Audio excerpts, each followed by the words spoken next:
Ciao, everybody. You are now tuned into another exciting installment of MEKONG, the Southeast Asian space opera adventure of epic proportions. Wow. You know, we're coming off a really emotional cliffhanger. So this part 2 is going to be a real doozy. So, if you're just tuning in for the first time, you're probably wondering, what is MEKONG? Is this a game about a major river system in Southeast Asia?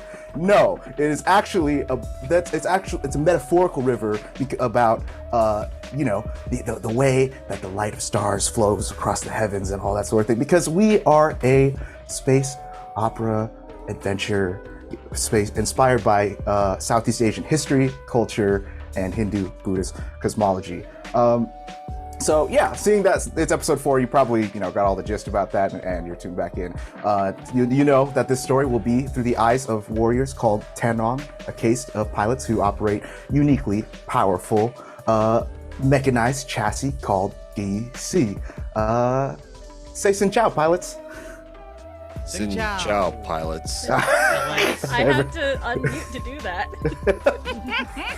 My name is Jerry Law. I'll be taking you on this story with the help of our beautiful cast here.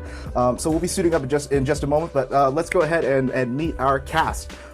First up, playing the ever so lovely, ever so charismatic, super fast dog-loving racer. We got our envoy, callax'an Bulaklak. Say what's up to Ryan. Hey everybody, I'm Ryan Omega. I am playing callax'an Bulaklak, your mech racer with an obsession with dogs, but now has to contend with the fact that the dogs are not in the house, and he is dealing with crippling codependency and where is my dogs, and he's obsessed with the workshop that he's now built. So but we're still in the middle of a battle, so he can't think that he's still in the middle of a battle. Desperate times. Wait, desperate times? Does that mean we roll desperate and get XP? Huh? We'll find out when we make the engagement roll after the intro. But before that, let's continue with the introduction. Second up, playing our angsty ex-smuggler ace pilot, we got Rupi'a Taeyang, played by the amazing Pooja.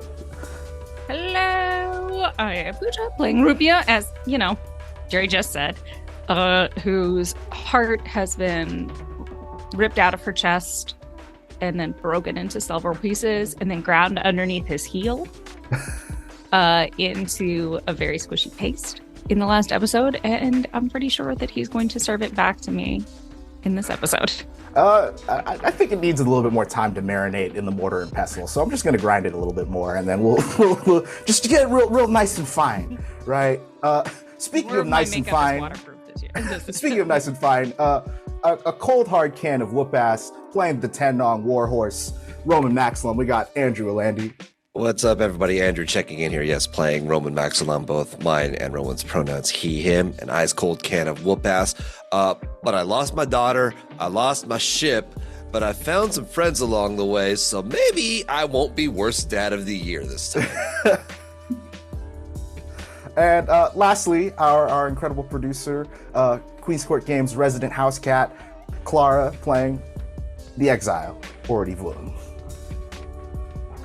Hello, I'm having a totally normal and fine time, and my mech didn't have its head blown off, and that's also fine.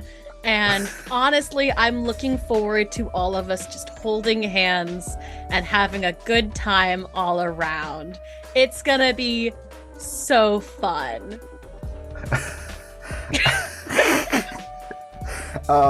And lastly, is me, your storyteller, Jerry Law. Always a pleasure. Pronouns he, him.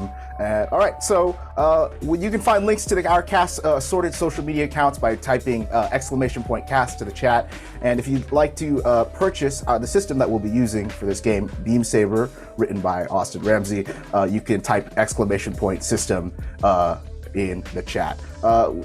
again, we'll be playing the Beam Saber RPG, a Forge in the Dark system written by Austin Ramsey, with additional supply drop playbooks written by J. Lowe, Philo Hazard, and Alfei DeMille.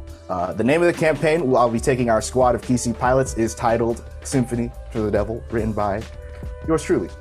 All right, so just one more thing before we start, I just wanted to, make a few statements, make sure everybody's safe at home. There will be depictions of blood, gore, body horror, drug, alcohol use, politically motivated violence, warfare, sexual themes, references to, I know abuse is a strong word. I know Asian parents have like a very,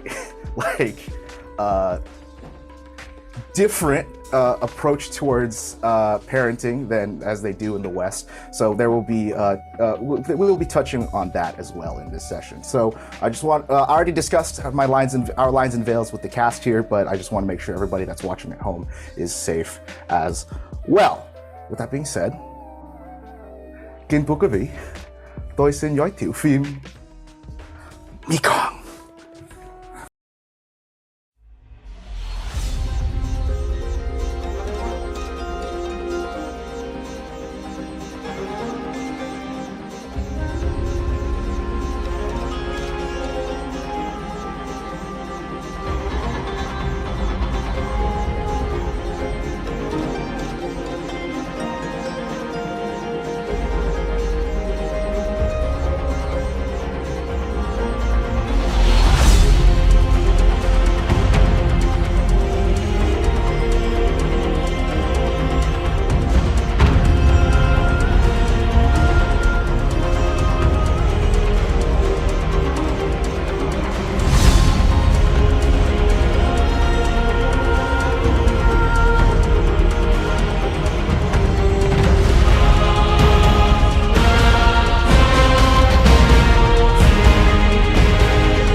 Long ago, when the light of the stars flowed like a river across the heavens, 4 Tan Nong must embark on a desperate mission.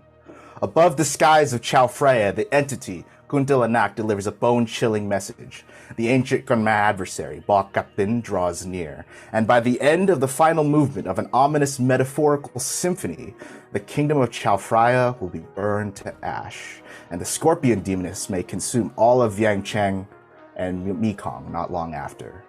Snapped into action, a lone mid-ranking Min-Curl bureaucrat named Zung Zi tasked the same 4 pilots who repelled Kuntilanak's attack in locating the one item that could defeat Ba Kaptin, Chandrahasa, a sword found in the ancient epic the Ramayana. In the hysteria of the revelation of Ba Kaptin's oncoming arrival, Princess Oridi's unscrupulous twin brother, Kanoa, takes the opportunity to seize the throne in a bloody and chaotic coup.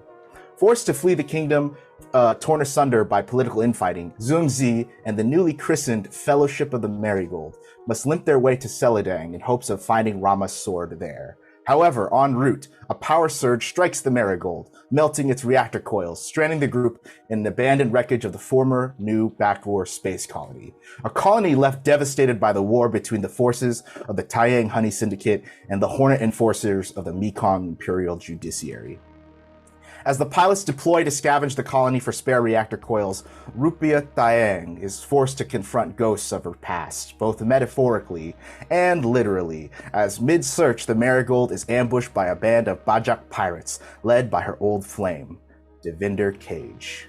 Can this hardy band of Tan Nong pilots make it out of New Bakur with their heads intact?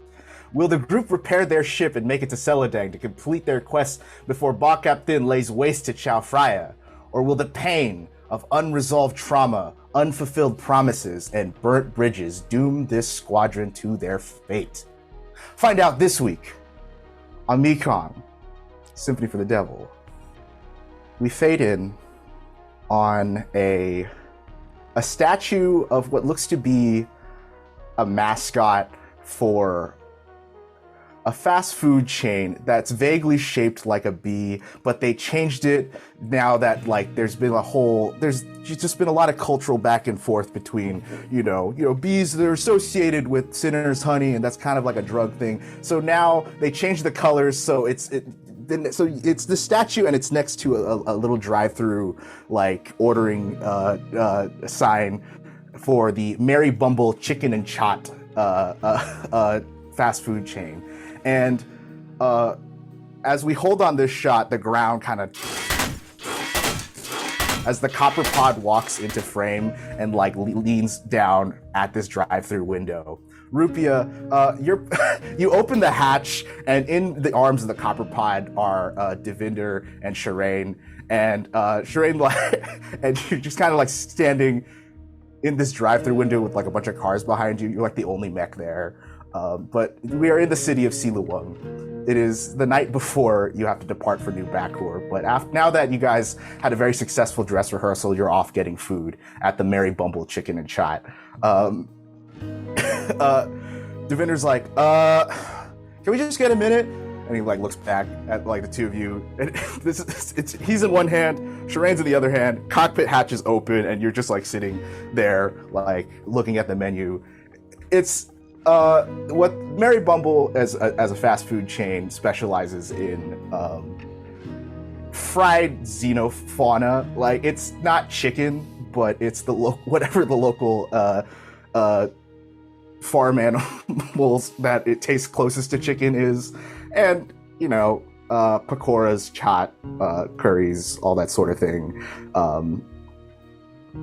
Dinner's like, I think I'm gonna get a 5-piece. What, Rupi? What do you want? Ooh, I want a 3-piece combo with a kati roll. Can we get a 3-piece with a kati roll and Shireen, you want the chai and a large chai and do you guys want to get fries? We should get fries for the group. We should get fries. Always. Oh yeah, and then like 2 large fries. Great. Masala fries. Thank you. Copper Pod steps forward. And this whole fucking establishment's shaking. And you guys pick up some food and you head back to your little hideout in basically back at the theater where you were doing your show.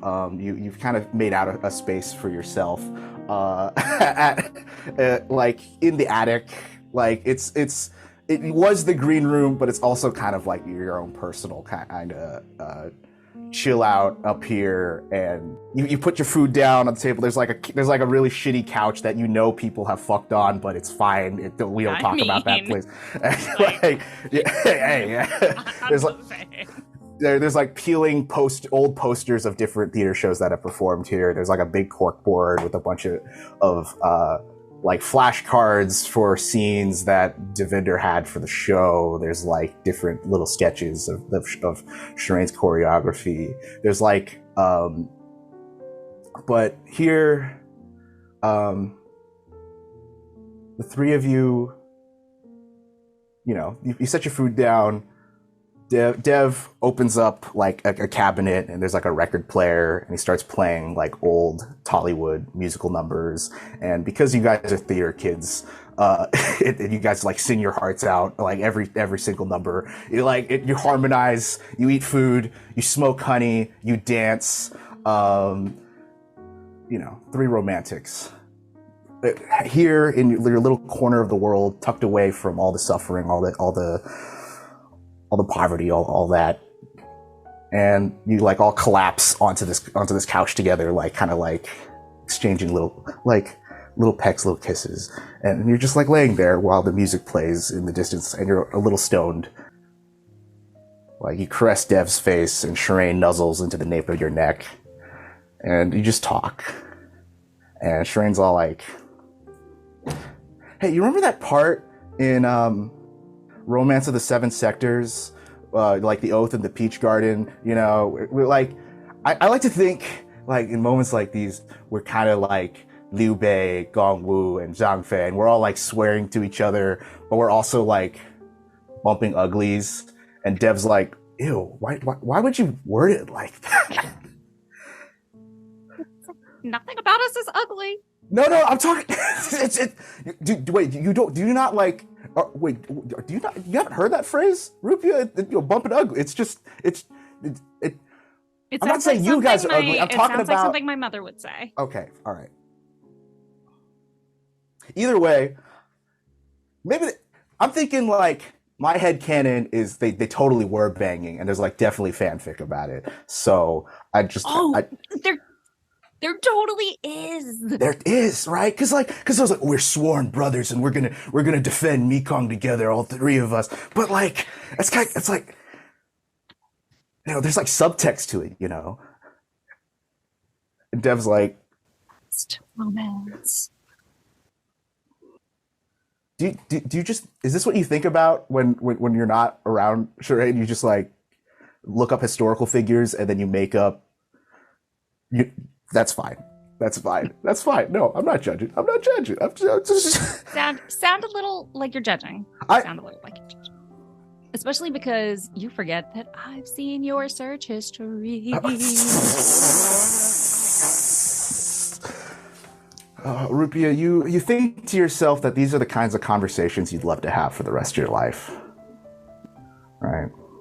Life does not get more perfect than this. And you like, and he picks up like a cigarette dipped in honey and like lights it up, and then you pass it between the three of you. And Shireen bolts up after like a couple puffs, like, guys, I just had the best fucking idea. Like, just hear me out. We should make an oath, like the one they made in the Peach Garden, right? In the Romance of the Seven Sectors, like really make it, like really seal it, really like, and here, go get your sabai. I'll go. She like points, and Dev's like, okay, it's in the car. I'll be right back. He runs down to go get his, and she like digs around in her bag for it. rupi'a, where's like yours? Under the couch. I'm Just like under the half couch. on, half off the couch. Like just my legs are there, like kind of like hooked into her legs to keep me on from falling off. I'm like, I know it's down here somewhere. Eventually, everybody returns, and they all have their sabai together. Shireen's is like a very elegant kind of emerald and gold accented piece, while Dev's is a very regal kind of cerulean all the way through with like silver accents on it. And Shireen tears off two 1/2-inch long strips off her sabai, and she takes yours and Dev's and also does the same, just like from the end, just like little tiny little things.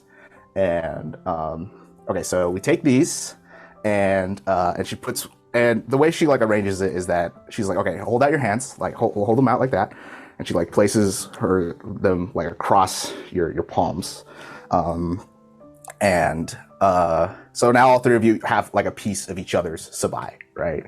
And she says like, okay, now you're gonna call me an edgelord for this, but she pulls out she like pulls out a pocket knife. It's just for the security of the oath, right? It's just to make it like it's the strongest seal that ever was in Mekong. Okay, it's got to be sworn. It's got to be sworn in blood. All right, like, but I'm not being an edgelord. I just want to clear the air. You guys know me. And Dev's like, yeah, like, we get it straight. It's a blood oath. It's a blood oath. It's fine. It's fine. We read about these. Yeah. Okay. Fine. In the movies. So she goes up. She lifts each of your palms, like the cloth off your palms, makes a small cut across all of them, and then puts the cloth back over it so it soaks in a bit. And then all three. So you press the torn strips over the cuts, and then we all clasp each other's hands. So now we're all. And so the three of you all hold hands in this kind of like triangle, right? And she says, all right, we're going to close our eyes. All right. Do you guys have, okay, I'm going to admit, I'm really high right now. and I came in here with like really I came here with good intentions. I came here with pure intentions. I'm just blanking right now because like I can't think of a name that's cooler than the Oath of the Peach Garden, you know. So unless you guys have a better idea, I'm gonna call this the Oath of the Three Idiots. What do you think?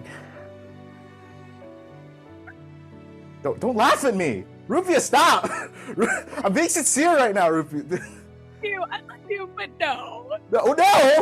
No, But- Three Idiots was the worst. It was the worst. You know it was the worst. We had a whole night where we talked about how it was the worst. I'm just saying that, like, you know, so of like the no, here, three okay, shooting stars. three three shooting stars. Oath of the Three Shooting Stars. Okay. How about the Oath of the Three Idiotic Shooting Stars? Because the reason it's not because I'm referencing the movie or anything. I'm just saying that, like, the first idiot, I am so foolish to think that I can dance my way through life. And Rupi'a, Diva Suprema of House Taeng, the second idiot, so courageous and so good at what she does, she's so good at what she does. However, she can never get on book in time when we're doing early rehearsals, and it annoys Dev so much, but that's okay. I still love you, bitch. It's fine. And Devinder Cage, the third idiot, who thinks who thinks Boys Who Cry got better after Johnny Huang went solo, and Dev's like, they did get better when he went solo. Like the third, no. The sophomore record is the most important record of a band's career, and the second Johnny Huang got off the roster, I think, like, you would be foolish to think he's holding, like, Dev, just swear the oath. He's like, fine, and he grabs everyone's hands. It's like, we hereby seal proof of this bond in these vestments in our hands. In blood it is sealed, and only in blood may it be washed away. In blood it is sealed, and only in blood can it be washed away. And she lets go, and she's like, okay, now we keep these. We're just gonna tie them into our sabai, and now we'll have each other's back out there, even when we're far away.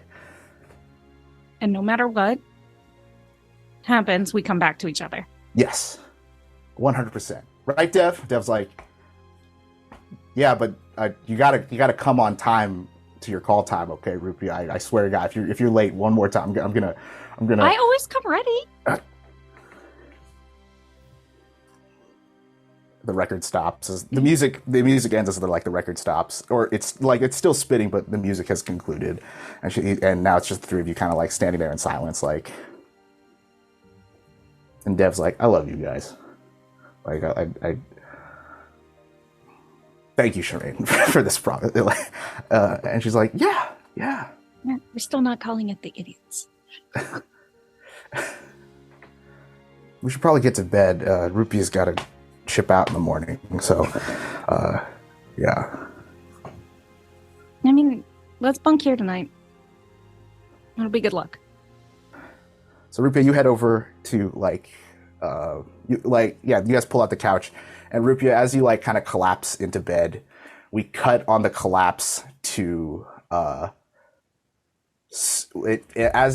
camera follows you as you fall into the sheets. And as you fall into the sheets, it cuts to Sparky being slammed into the side of the colony by this other mech and being dragged through street after street and thoroughfare after thoroughfare. Ryan, let's roll an engagement roll. Can you give me 2d6, take the lower, because right now the situation's looking pretty dire. That's a 2. You're fucked. Okay. That's sad because the other one was 6. I'm like, Yeah. Can we resist a shitty engagement roll? No, you cannot.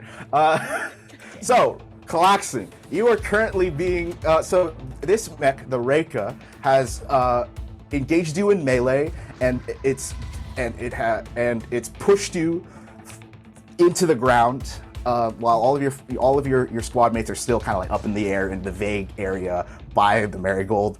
The Reika is directly right on you. So what would you like to do?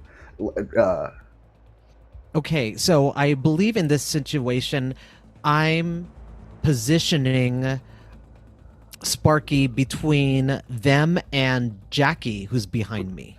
Right. She was behind you, but the second this mech kind of like came up from behind the marigold and engaged you in melee, it kind of caught you by surprise with the two, and it has slammed you into the side of the colony infrastructure, and you're kind of like now on the ground level, getting pushed through like the street and the so like you're in this like this kind of this marketplace crossroads here that's totally abandoned and everything's derelict, and you are being more or less like the Reika's got a beam saber out, and you're just barely holding the hilt of it at bay before it slices you open while it's pushing against you.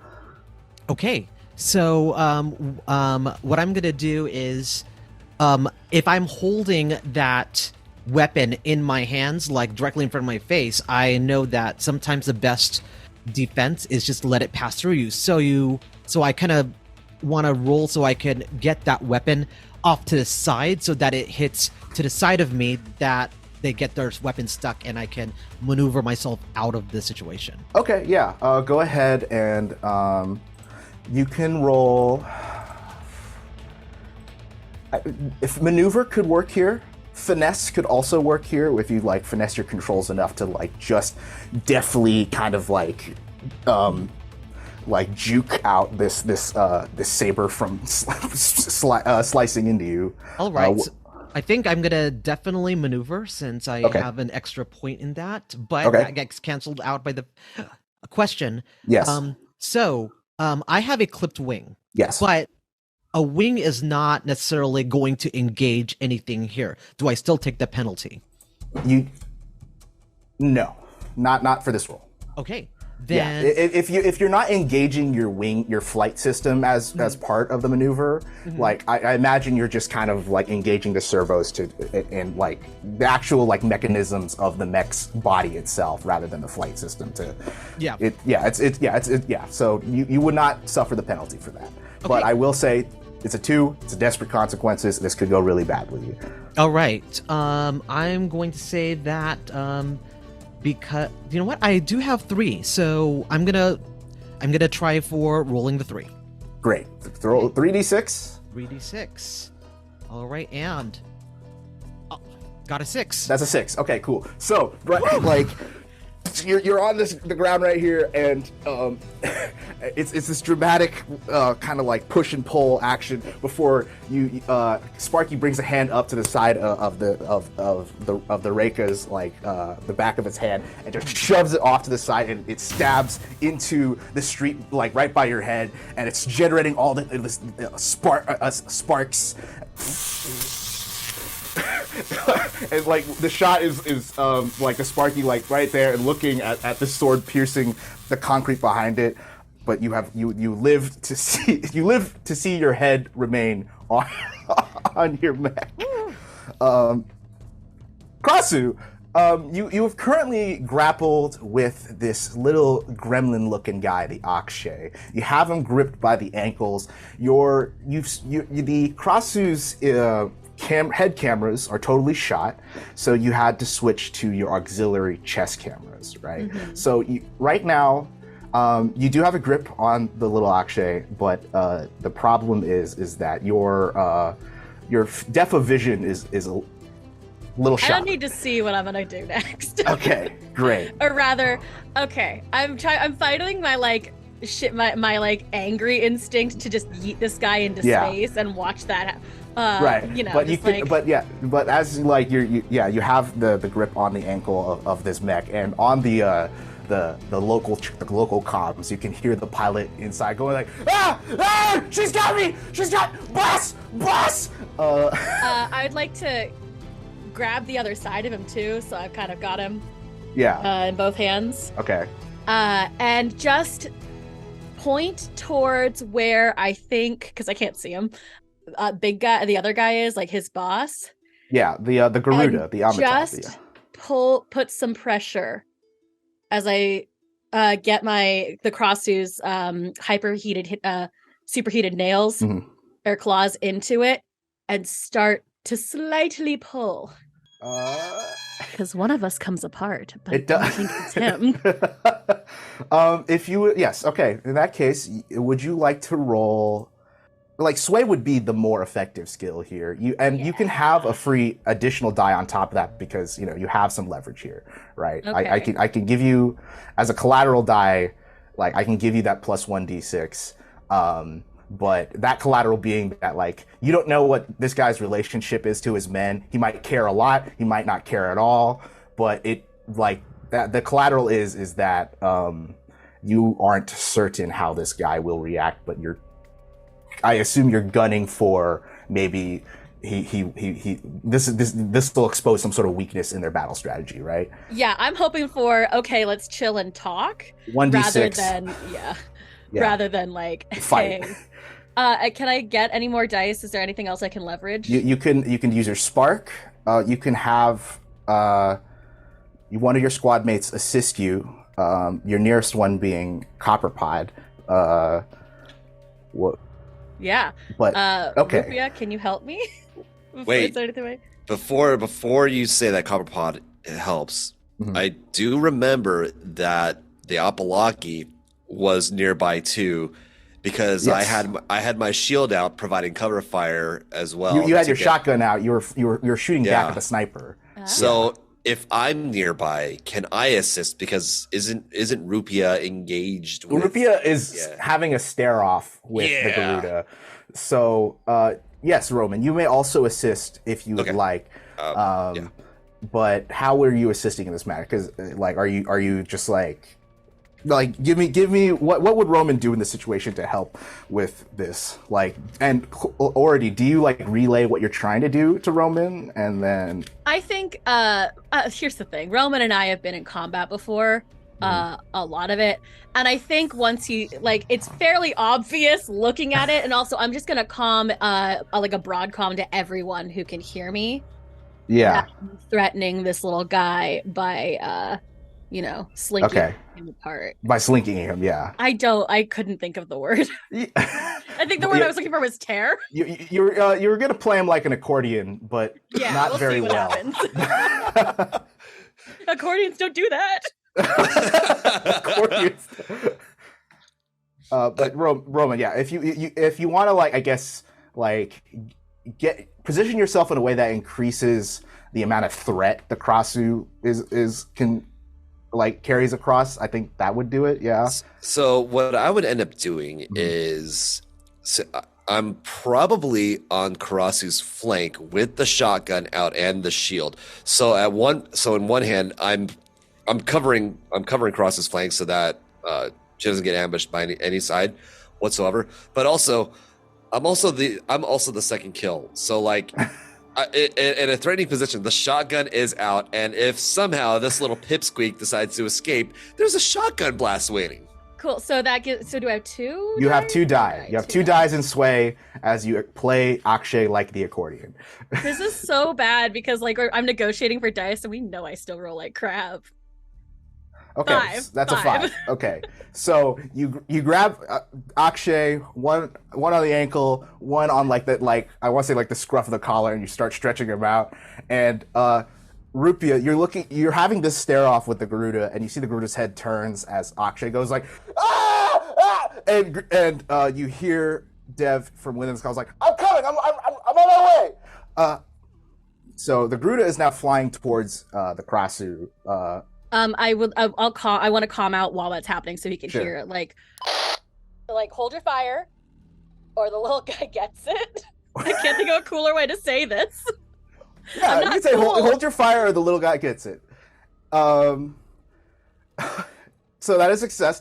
Like the Garuda, it flies to disengage with Copperpot, but it cuts its boosters again the second it sees like the little connecting bits in Akshay's lower torso start to like undo themselves. Like you see a couple nails pop out. Like,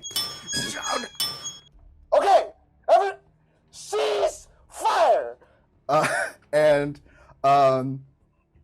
So like callax'an, you're still like prone with this mech on top of you, and but the Reika kind of like here registers the command, dismounts you almost, and extinguishes its beam saber.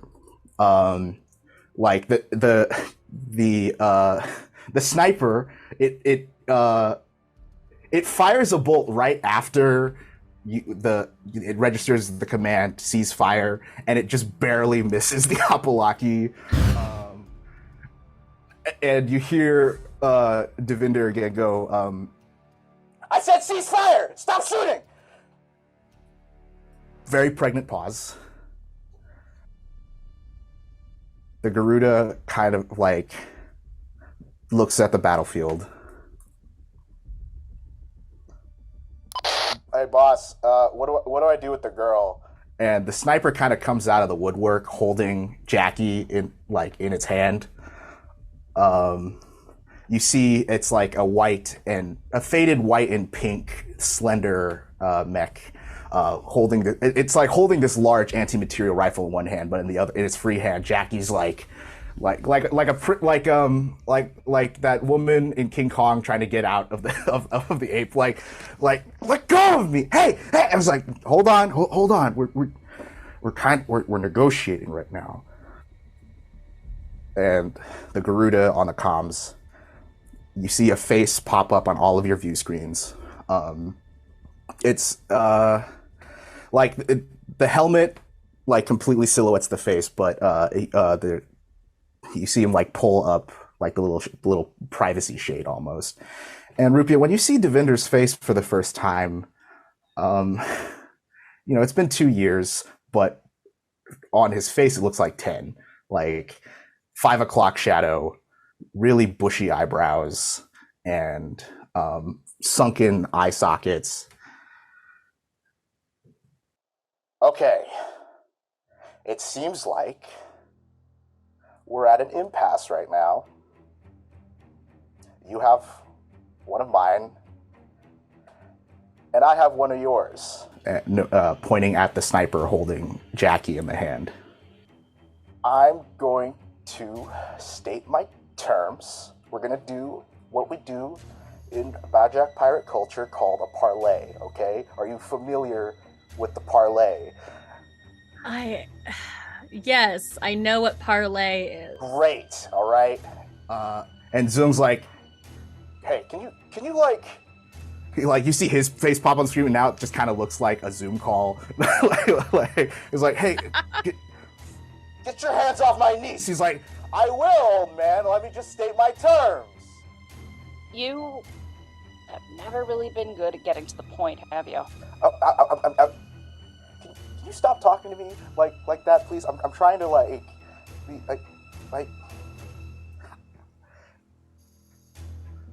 we are here because we want the Concord, and we want your cargo.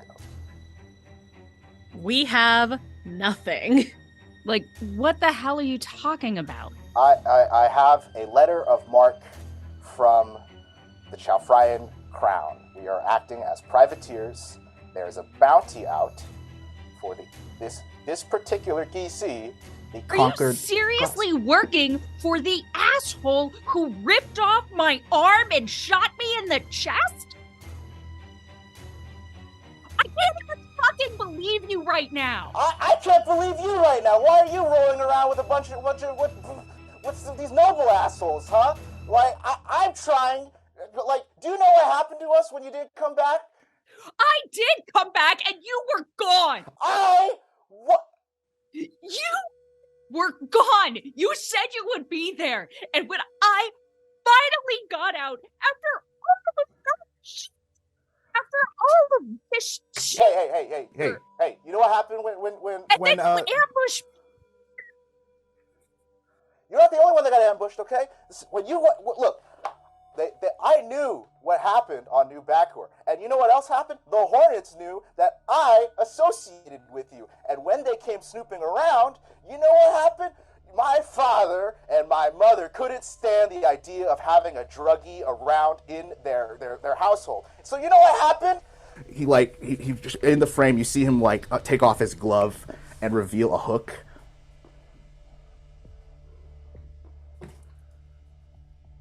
disowned me. Rupi'a exiled me out here.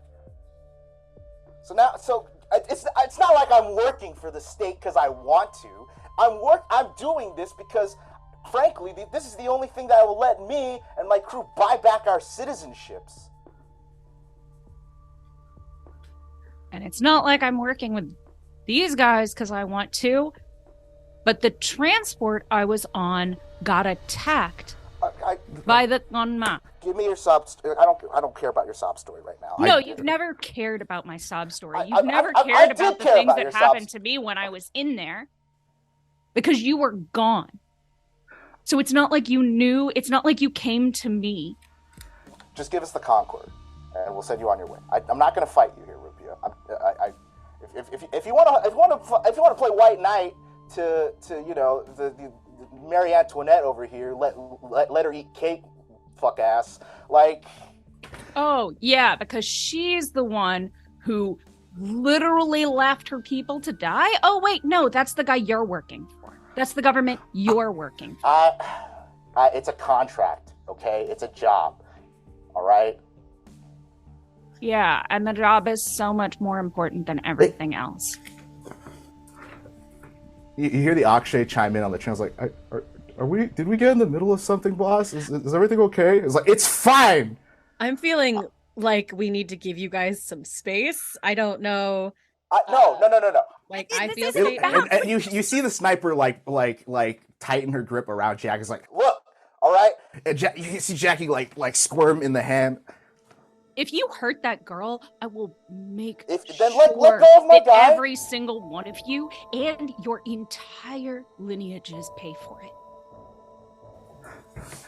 All right, Rupi'a. So I think it's about time we make a roll. Yeah, because it's getting real intense right now. There's been a lot of antagonism being thrown between both negotiating parties right now, right? So go ahead and make me a. You can do sway, you can do consort, you can do command, but I assume what you're trying to de-escalate, right? What skill here would you feel is most appropriate for Rupi'a's attempts at de-escalating here? I'm going to go for the sway roll because I am, in the end, even through all the hurt, even through all the, like, what happened, yeah. Like, it's about... Yeah. It's always been about Dev. It's always been about... And also, I really want to know, if he's here, where's Sherade? Before you roll, you hear Zoom get on the comm, and he's all like, Diva, this is Marigold. What if you let anything happen to my niece? Pick your words carefully, please. Sungzi, you lying old sack of shit. Stay out of this. I'm gonna take a die away from that. That's oh my God. I'm gonna take a die away from that. I'm sorry. You like now you in your rage, Rupi'a, you have also driven a wedge between you and the bureaucrat overseeing this. The whole bureaucrat operation. who's threatening me. It's cool. Yeah, it's like, cool. Yeah, So, it's fine. Can callax'an come in and assist so that die does not get taken away? If you want to add 2 stress, callax'an, and what would callax'an say in this situation? I would say at the situation, Zungzi, I realize there's and everyone, it sounds like there's a lot of heated tension. Let's cool off a bit, because it sounds like there's so much going on that no one is thinking clearly. If there is going to be a negotiation, do it with clear heads, not with heated heads. I would try to do it with a clear head, but I don't know if you've noticed I'm missing mine. Understood. Understood. We cut to a shot of like the chunk of kra-su's head that's just like floating in. It's just like it's just a jaw, like a lower jaw, and then the rest of this mech. We'll fix that jaw back in the workshop. Okay, so Rupi'a, the die has been canceled out by callax'an. Callax'an, go ahead and add 2 stress points for assisting. Taken. Okay. I'm gonna use my spark here. Fair enough. And I am gonna say that I feel like my open side wound is not actually relevant to the situation. It definitely. I feel like you're kind of pissed by how much it hurts right now, both the physical wound and the emotional wound. So yeah. Anyways, yeah, it's okay. You don't have to factor that into the roll. It's already factored into the role play enough to get you guys into this position. That's a 6. That's a 6. That's a 6. So yeah, we cut to the wide of this Mexican standoff between the pirates and you guys, and you see like it from the view screen, the comm screen. You see like Devs like lowers his head, so you can't see his eyes through the helmet. It's just like the Lankaskin is right. We shouldn't be negotiating out here. We will do this at a table.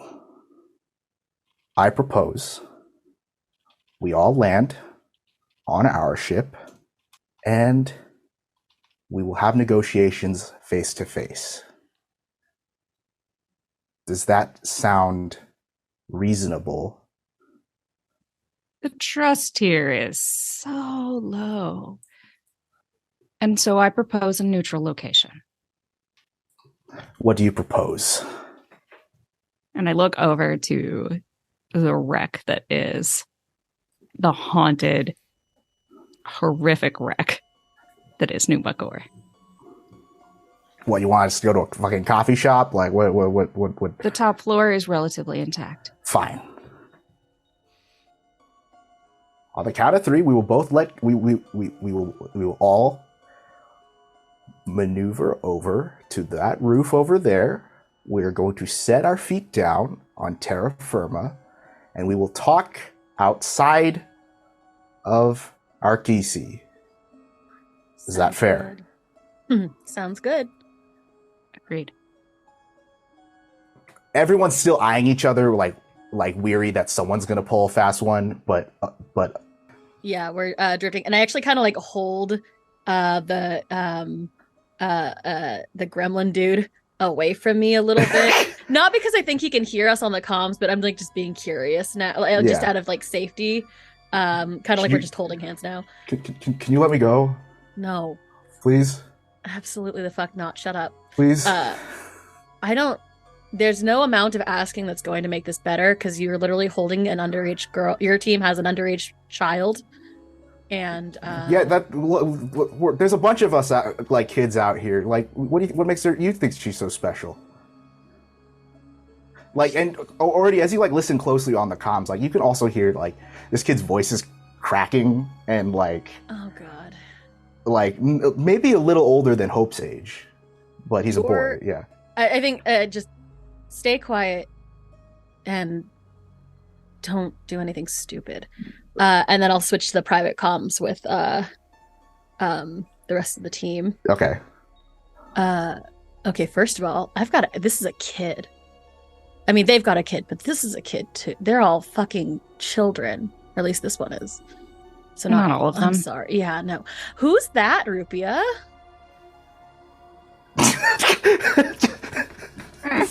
That's somebody I knew a long time ago. I obviously thought I knew better than I did. I'd say it doesn't matter, but it obviously does. So, I mean, if I didn't know any better, I'd assume you were exes. But like, you know what? Let's get to the point. Now. Let's get to the point here, which is that we definitely don't want Jackie to get hurt, and if we try to undermine to go around the negotiation, she's out there completely unprotected. They want the kra-su. It's mostly I don't know why beyond petty bullshit, but we can't finish this mission if I don't have a mech. We're not giving up the kra-su. Especially not to your shitheel of a brother. It is technically his mech. It's not his anymore. No, it's It not. hasn't been for a while. No. But I don't want to hurt anyone. Kind of looking over at the kid I'm holding, like, else. Yeah. Well, that's why we negotiate. So what, just trade and go on our merry way? Ideally. Callax'an? Well, we did negotiate talking, so we should at least do that. But maybe one thing that we can do, if they want to show good faith, is that we put both of the people we're holding in a neutral place so that they're at least not being crushed and probably could get something to eat, because that's important for all of us. Just put them safely so that we can negotiate in good faith. If they can't do that, then I don't know what to tell you about how good faith this is going to be. Well, we're already at least getting to stand and talk. I'm not giving us much beyond that. Fair. Zoom's like, this could get really messy if we... Zung, what's on board? These pirates, they're mostly, impoverished. They probably want just our foodstuffs, maybe some fuel, and I guess they want to claim this bounty on on the kra-su. So, how classified is our expedition? It would be in our best interest that we...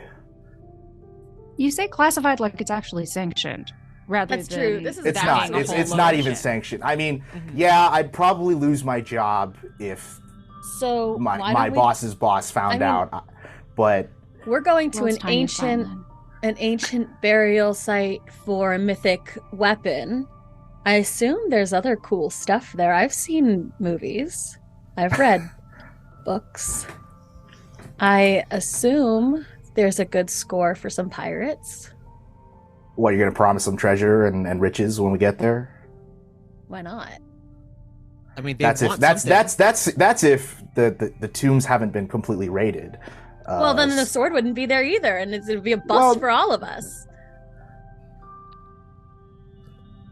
That's true. That's true. You make a good point. All right then. Listen, I just think that it would be safer for us if these people were our allies, because the only other option is they take the kra-su, and we can't do the rest of the mission without her. It's not the only other option. I mean, if it's possible we could all walk away from this and just walk away.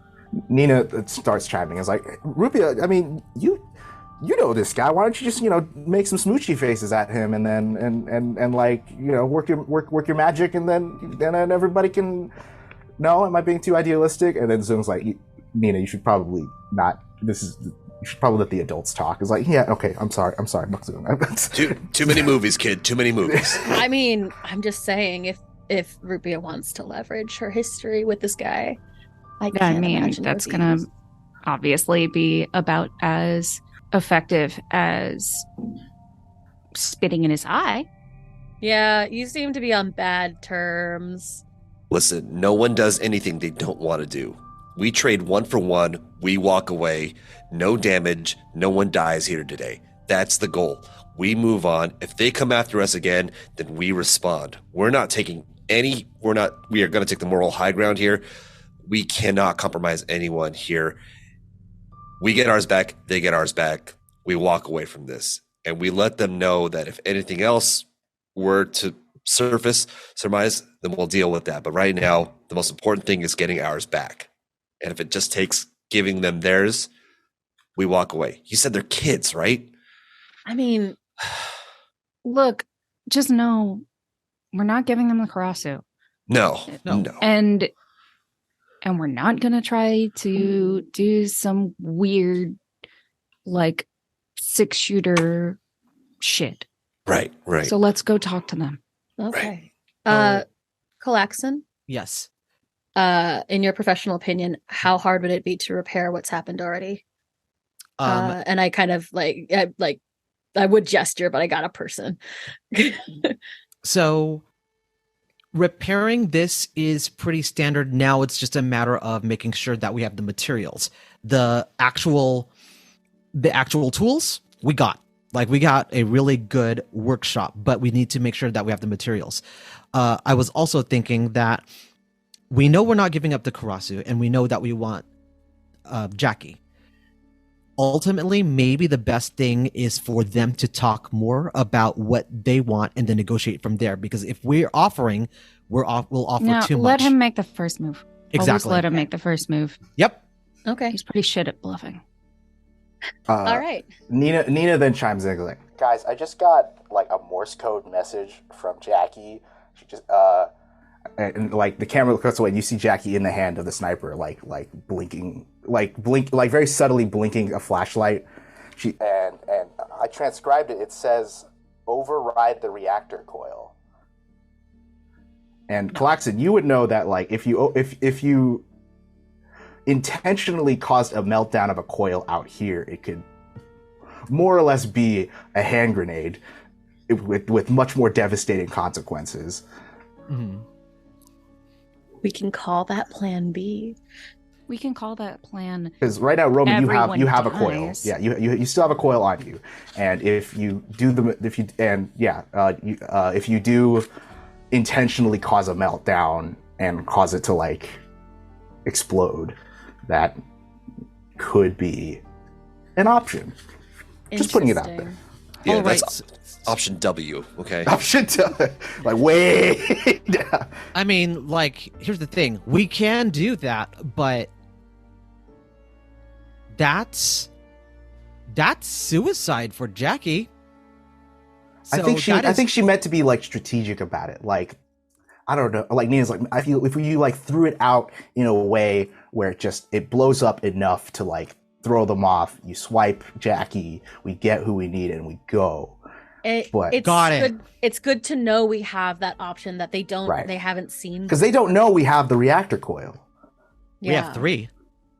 That's right. Well, let's come into this conversation assuming that they are going to be Honorable.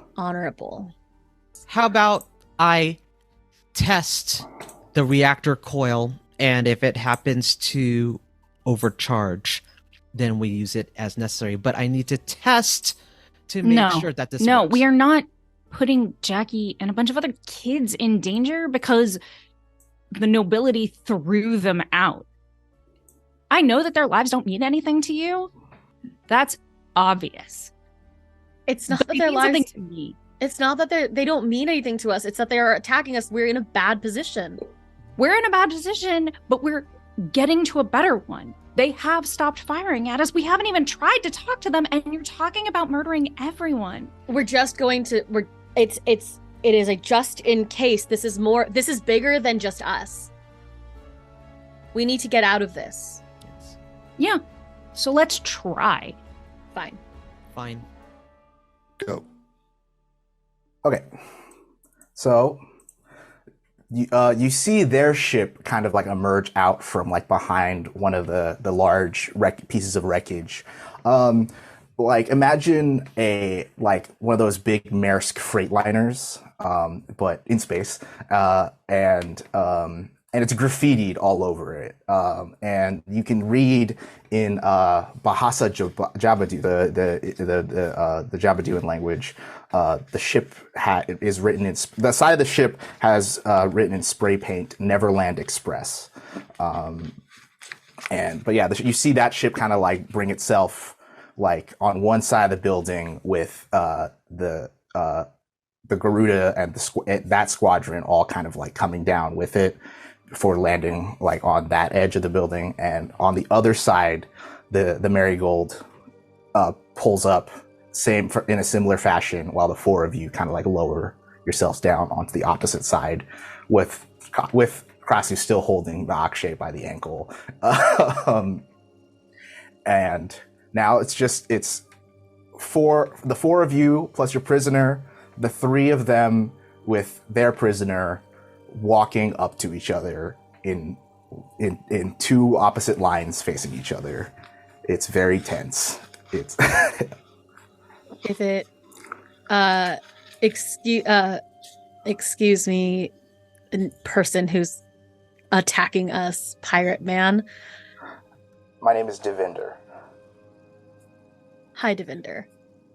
I know who you are. Good. You'll excuse me if I don't get out of the mech. I happen to be holding some precious cargo. That is understandable. But the rest of us, we did agree to do this face to face. So his chest compartment opens up, and the other but my colleague, the piloting the Nargis over here, will hold on to our quarry as well. And the Reika also opens up, and you see two pilots push out and gently land on the roof and walk towards the center. Yeah, is your And colleague Devinder gonna raises put down both of their his hands. rifle? Depends. Can your Concord retract its claws? You see actually the hand that was holding our hostage wasn't heated, Yeah. but you see the other side go, the glow starts to just go dim. Mm-hmm.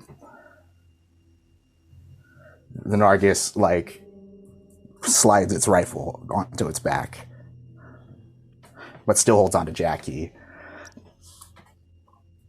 Callax'an gets out of Sparky. The entrance lowers, and he walks out.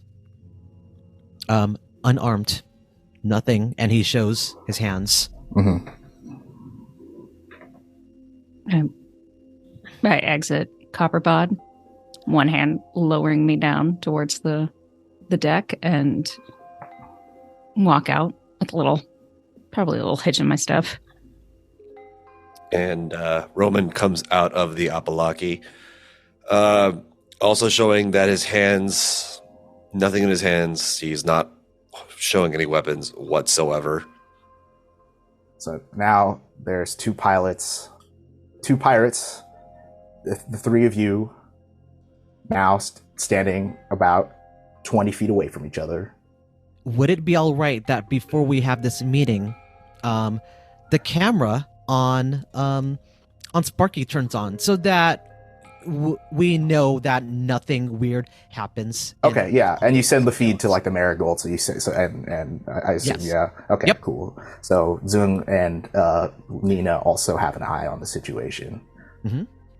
Now, I'd like to see if it's all right, I'd like for my colleague being held by the ankle right now to, if he could just pop his head out of the cockpit just to make sure he's still in there.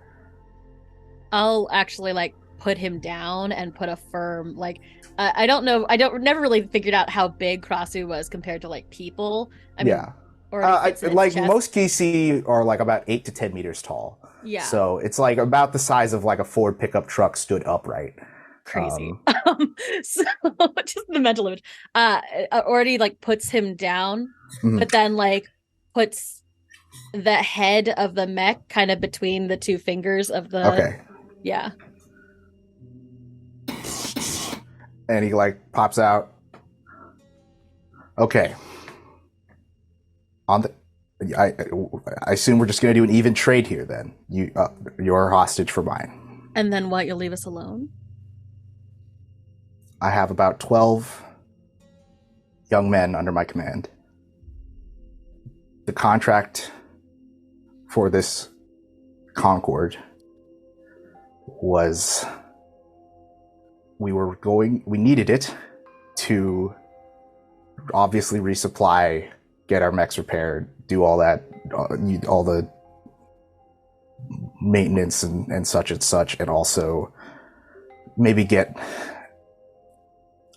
our lives back on track. But we're trying. We right now, food is not on the table right now.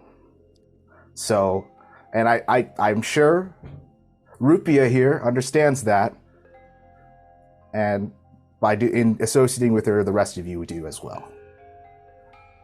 I'll give you guys a head start. A head start. We exchange. We'll stay here. You guys return to your ship. We will wait here for about a day.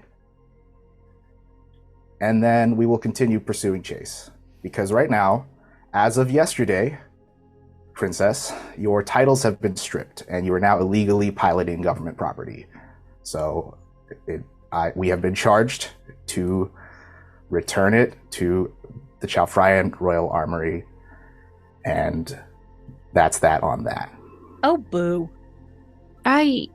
Just a even trade and a day's head start. That's what you're offering us. Yeah, and then I'll give you a day and a half. How's that? And then if we catch you, we catch you. We'll find out when we get that. Right now, I just want my boy back, and you can have your girl back. And if you follow us where we're going, a lot more of you are going to get hurt. I don't think you're in a position to be threatening me right now, Rupi'a. I'm not threatening you. Is it? Because you just said that. I'm warning you about where we're headed. You don't think I've seen worse? I don't know what you've seen. I don't know what you've seen either. And I know frankly, that the people with you are kids. Yeah. And it's not just about you, and it's not just about me. And I don't want any more blood on my hands. It's like that scene from Throat of Blood, isn't it? When after the out damn spot, right? I mean, I never thought you'd be comparing me to Lady Macbeth. Yeah, fucking. Yeah. But, I guess she wouldn't have compared herself to that either. Rupia''s right. Where do you think we're headed? It doesn't matter where you're headed. What matters to me is that I have a job, and you have a job for a boss who will cut your throat at the first opportunity. Hey, it's not him that's important here. It's the fact that there's 100,000 wulong that I could be using to feed these to feed my men, to feed and to put fuel in our tanks, and to maybe have us see tomorrow, right? Because frankly, out here in the void, No, you're right. This is your. I don't want to fight you, Rupi'a. I don't. I don't want to fight you. I don't want to fight. Hey. I have a thought. Yeah. I have an idea. Sure. What's up, Cupcake? What are you going to tell me here? What do you need? What's the contract state? It states that upon the return of the conquered kra-su, we would be deposited a sum of 150k wulong. How much of her do you need? The whole thing. It states the whole thing. I'm just saying. There are parts that are already floating off in space. He's not going to pay. We're not going to get our payout by bringing some scraps. Okay, Well, then it would be crazy if the whole thing was already destroyed by the time. It's not destroyed. We can print it. Like I'll take a partial at this point, right? Because some of us here couldn't make our marks, but. My point being, I have two offers for you beyond this, unless all of us are okay with the head start, which I don't think is worth it for you. You can take a chassis back, or you can come with us and help us, and it's going to be worth way more than whatever they're offering you. Because frankly, if we don't do our mission, and I need the kra-su for that, there isn't going to be a Chalfraya Or probably an empire where you can spend that money, right? So let me get this straight. I'm not a very superstitious guy, all right? I try to look at things as they are. Void child to void child. You really think that whatever's coming is coming? Like you think that with I deliver full the message. Sure, yeah, but the thing I'm used to with nobles is that you guys are notorious liars. That's politics. I right? fought them too. The many-headed that became the ravens that smoked me in voices they had no right knowing. Also, if you talk about how nobles lie, why would we lie about something that yields us no advantage, being out here in the middle of space and not dealing with politics? We wouldn't be out here if it wasn't important. We're not doing this for some adventure. We're doing this because there is more at stake than politics. Our lives. Several people's lives. Not just yours, not just ours. Just entire civilization is going to be lost if we don't handle this. I'll give you one more. You just said you can't trust the nobles, right? Yeah, they said it's a contract. Who says they're going to honor it? You got to think about that. And our buddy callax'an here just made you a good point. We're not out here for our leisure. We're not out here trying to make some major score. We're doing some work so that everybody survives, and that everybody includes you as well. And Roman's going to point over to Ority. We get her back where she needs to be, safe and sound, in the position she rightfully, and I stress rightfully, should be in. And it's not going to be a matter of 100,000 Wulongs. It'll be better than that. But this all works. This only happens. We make the trade. We get our people back. Let us do what we need to with our gear. So yeah, group action. Everybody will roll their sway check, and the leader will take one stress point, and I will tell you the leader what happens. What's up? Are we using our modifiers, like skill modifiers and stuff? Yes, you may use all of your skill modifiers for this. So any relevant special abilities would come into play during this roll. Me and my -1. Yeah, I will use my spark. Do I see? Yes, I see a 6 from callax'an. So callax'an, all those years of boardroom negotiations has certainly helped you in staving off these pirates for being.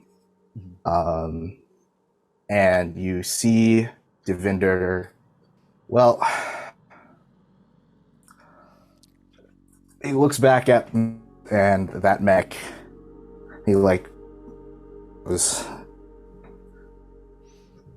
and casts Jackie out like a bird, and Jackie starts drifting back towards the marigold. She's like, yeah, so I just kind of softly push and forward. And your prisoners kind of pass each other until they're secure, and then Jackie, who's towards the front of the group here, would it be? I mean, I guess you were all standing in a line, but I guess Jackie kind of drifts down to you, callax'an, and she grabs you by the hand. I underestimated you from under the spacesuit. He just nods and says, I get that a lot, but I underestimated you about what you can do and how to connect RKC to that spiritual element, and I guess the favor I'm going to request is that you teach me more. that I can do.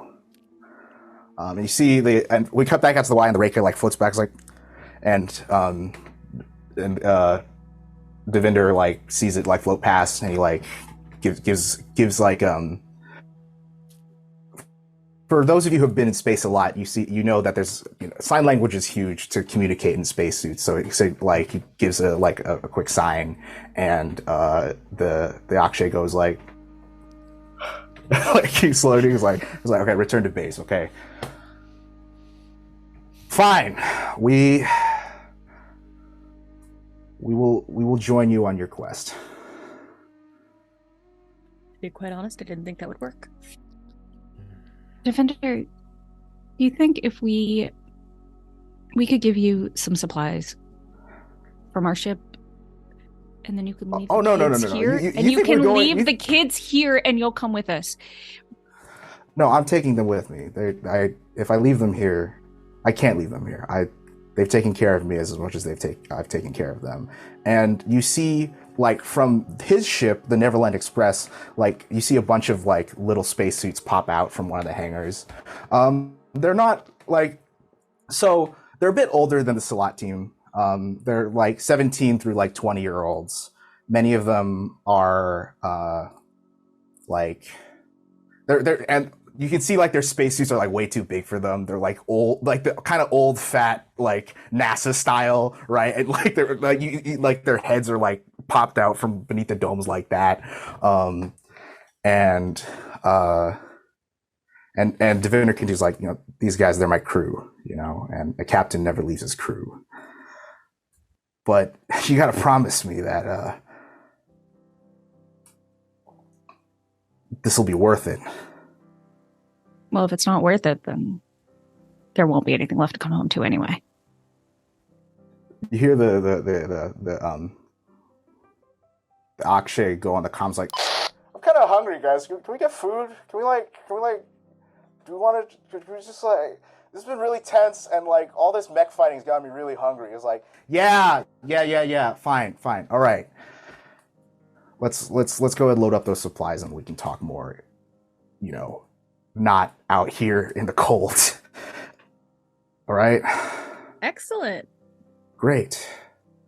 And we pan out as we go to our break for our halfway point break.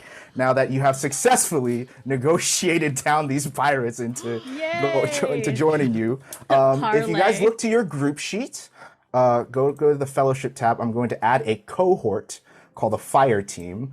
They were called the Neverland Express. So you now have a cohort is like an extra squad that you guys can command around when you go into missions and that sort of thing. So so just something to keep in mind for the future. So I will work out the expertise, edges, and flaws during the break. But as you can see here, you see Jackie's on here, Nina's on here, and now the Devinder's crew of pirates will also be. That's so cool. A resource available to you. Yeah, that's awesome. That's dope. That's so cool. Yay. Yeah. So basically, how. For those watching at home, how cohorts work is like an NPC, either individual or groups that the party, or in this case the squad, can use or leverage, or to assign to them tasks to go help out with whatever they need to do on a mission. But at the same time, though, these NPCs can be harmed. They can also endure stress. They can have breakdowns and that sort of thing, depending on how the social roles go. But so now you guys have access to a fire team. You have another squad of mechs at your command.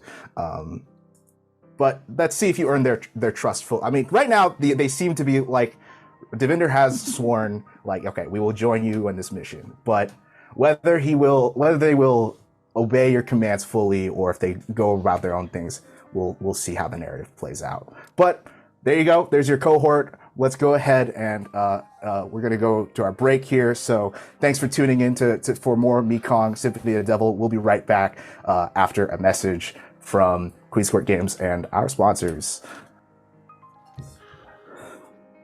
Cool.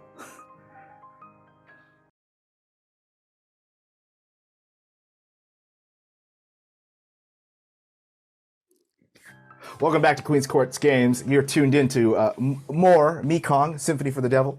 Now that we returned from our break, the Fellowship of the Marigold have picked up new allies in their altercation over the abandoned colony of New Bakur. After a tense round of negotiations and an exchange of hostages through the social gusto of Lord callax'an and his special envoy talking abilities, the group has convinced this band of Bajak pirates, known as the Neverlanders, to join them on their mission to locate Chandrahasa and defeat Ba Gap Din. So, with that being said, now you guys have some new friends, but we are gonna. I'm gonna say the mission was accomplished. Great job, everybody! Round of applause. We did it. Okay, cool. So now that the mission has been accomplished, we're gonna go ahead and roll our resupply check here. And who wants to do that? I have not rolled a lot, if at all. So I will take initiative on this. And Okay. how many dice am I It's gonna rolling? be 4d6. You're at +2 trust with the guild of the Inevitable Spring, and you're at and you faced off against a tier 2 adversary, the Neverlanders. So that's 4d6. So you go ahead and roll that for us. Okay, so the roll was a 4, a 3, a 3, and a 4. Okay, cool. So that's you get a total of 4, and then I believe callax'an, you have a special ability called Old Money that gets you +2. So that gets you guys to 6 material points, supply points. All right, great. And so you guys have a total of 6 supply points you want to dole out. Where are these going? I for sure need to fix my mech. Cool. Same. So, yeah, Same. I'll take 1 for now. If there's leftover, can I take? I'm at a level 3, so if You should there's take 2 spare. for good Yeah. measure. Yeah, You should probably take 2. Yeah. Okay, cool. So cool. let's go ahead and make that roll right now. So go ahead, roll your first d6, and you'll add 2 to that roll. Okay, so that's 3. Okay, after- I rolled a 1. Yeah, you rolled a 1 on your first repair check, so that would be 1 tick on the repair clock. You can add 2 from that because you have a technician as a cohort. You have Jackie Thank available goodness. to you, so that's 3 to your repair clock. So for those of you watching at home, how fix works is that there's a 4-tick repair clock. Once Clara fills that clock, she can reduce 1 rank of damage. And then the clock resets. So go ahead, roll the second d6, Clara. Don't fuck me. Roll 20. 2. Are That's you? two- that's a 4. It's Okay. 4, yeah. That's So fine. yeah, so that finishes this clock, and that puts you down to a level 2 harm. We can determine what kind of repair that would look like. I imagine either you would have to get a scrap head for now while Jackie prints you a new head, or something like. We can determine that. We love it. We in love the it. role play. But since you rolled a 4, so that fills your first clock, and that gives you 3 ticks on the repair clock left over for the next repair. Okay. Cool. Cool. Awesome. All right. I'm gonna write who's- nearly headless on my Nearly- thing now. I can't feel my face. It's when I'm with you. Okay, who else needs? Where else are we putting these points? So you got that's 2 points spent. You have 4 points left to spend, plus 1 more that you banked from last time. So that brings you to a total of 7 minus 2. So you got 5 points left. Okay. So I'll do a fix as well. Okay, go ahead, roll 1d6 as I assign that point here. That's a 4 plus 2. That's 6 points of repair with Jackie's assistance. So that fills your clock up once. You can demote one of your sword arm to something else, but that leaves you 2 on the clock left over. So that level 2 damage of your missing arm, I think Jackie will print you like a temporary arm for now, or we'll like I said, we'll determine that in the role play. Yeah, like whatever solution rupi'a and Jackie works out for the gonna copper pod's say- missing arm. My arm isn't fully integrated, Yeah. It needs time to into synchronize. my systems. Okay, unsynchronized arm. Let's go that. Yeah. Who does anybody that brings you down to 4 points left? So you got that's one more to fix on the Sparky. Yep. Okay, go ahead. Roll 1d6. All right, that's 5. You get 5 points on the repair clock. That fills 1 full clock. You can go ahead and bump that clipped wing down to a patched up wing. Okay. Cool. So I was about to call it the unsponsored wing. Unsponsored wing. All right, cool. So that concludes your repair check, callax'an. So that brings us down to, I believe, 3 points left. callax'an, you are at maximum stress. If you do not put a point into cut loose, you will stress out. And I'm cutting loose. Great. I have to. So that's good. Who do you want to cut loose with, callax'an? I want to cut loose with rupi'a. Cool. Actually. All right. Awesome. So for cutting loose, I got the rose. Nice. Okay, so you have 2 ticks in your connection clock with rupi'a now. So go ahead and roll 2d6. Okay, rolling 2d6. You recover 5 points of stress. Woo! Yes. Nice. And then it says here, describe how you spend time with that pilot. We'll find that out once we get into the scenes. Yeah. Cool. And then go ahead, write a new belief about rupi'a that callax'an has about rupi'a in your connection tab. All right. That brings us down to 2 points left. Does anyone else need to do anything? I need to heal. Okay, great. So Because we're I gonna, still have a gaping open side wound that I'm probably going to say like reopened as we got out of our mess to do this thing. excellent. Okay. Also, all the yelling didn't help. No, not at all. All right. So in that case, go ahead and roll. I want to say 1d6, and then that'll determine how many points you mark on the healing clock. It's a 4. Okay, cool. So rupi'a, go ahead and mark 4 ticks on the healing clock. So that brings you down to a level 1 harm. So I guess Tender side. tender side. Cool. The stitches aren't out yet. And there's no painkillers out here. So Oh God. Yikes. Because someone confiscated all of my honey. Oops. oops. All right. That's 1 point left. Does anyone want to do anything with that last point, or do I? Make it? If it appeased the team, I'm gonna take that last point. We're gonna schmooze Nice. with our new friends here. The pirates. Yes. Hell yeah. I think we had actually a Yeah. You guys can have an extra resource point, and do you want to? You said you wanted to cut loose rupi'a. Great. Okay. Who are you cutting loose with? I'm gonna cut loose with Roman. Cool. So go ahead and mark another point on your clock with Roman, and go ahead and roll 2d6. Or however many points you have with the Romans. I believe it's 2, yeah? That's a 5. You recover 5 points of stress. And That's so many. go ahead and write a new question that rupi'a would have about Roman. What? One last thing. Since I'm schmoozing, do I need to make that fortune roll? Yeah. Okay. I mean, you can do that when we get to the role playing. Yeah. All right, cool. Yeah. We'll save it for then. Cool. All right. That's all your points. And that's all. We now know what downtime actions you'll be doing. So let's get straight back into gameplay, yeah? Yeah. Great. Now that the intensity of the fighting has concluded and all of you have withdrawn to your respective ships, Zung brings in the Marigold to dock with the Neverland Express. And as agreed, you are now sharing supplies with Devinder and his crew. Basically, I want you guys to imagine like the airlocks like coming together.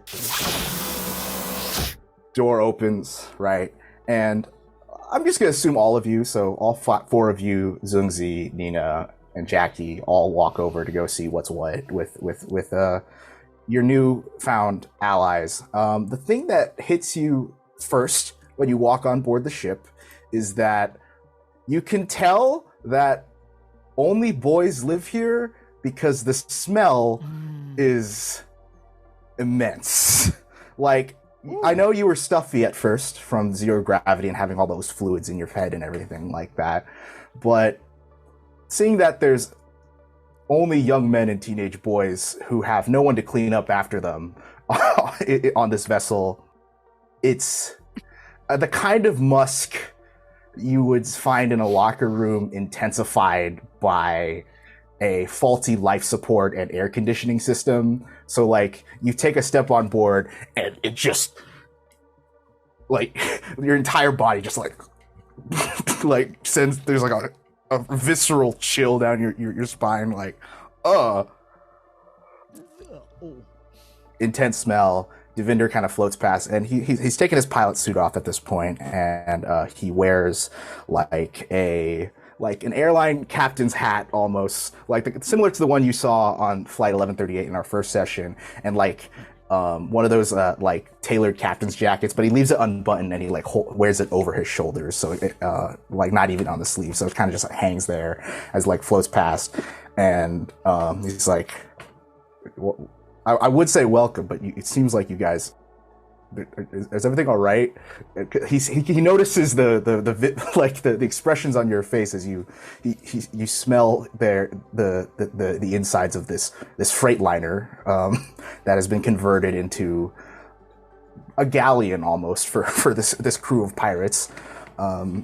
What's going on, guys? Like right now you're just in like this little like airlock foyer kind of area. Like he hasn't shown you the rest of the ship yet, but. When is the last time you hypervac'd this vessel?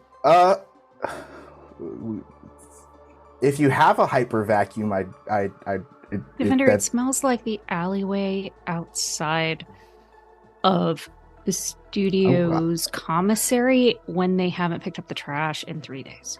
I don't smell anything. You guys smell anything? He like looks back and you see there's like the door, the bulkhead opens and like there's this common area store that used to be a storage room but is now like on the catwalks, on like the racks you see like about a dozen boys and young men, all ranging in age, from the youngest being like 15 and the oldest being like no older than 20, and Devinder's like the oldest person here and he's like 24. And they're all kind of like looking on at you like in curiosity, like, and they're like whispers like, they like point at Zung, and because Zung walks in wearing his bureaucrat's robes, and he's also mortified, being a very organized logistician. He's like, Devinder's like, look, all right, I trained them how to plunder, and I trained them how to fly a mech. I guess you could say there might have been a few. You didn't train them how to bathe? The shower stopped working like several weeks ago, so we had to, and then we ran out of baby wipes a couple weeks ago after that. So thank goodness there's a resupply, and you see several boys like run past you into the Marigold, and they start like lugging back whole crates of. First thing they will go for is the hot sauce. You see like a crate of hot sauce, like of like sriracha, just like float past you as they push them. It's like, guys, we got chili oil again! Yeah!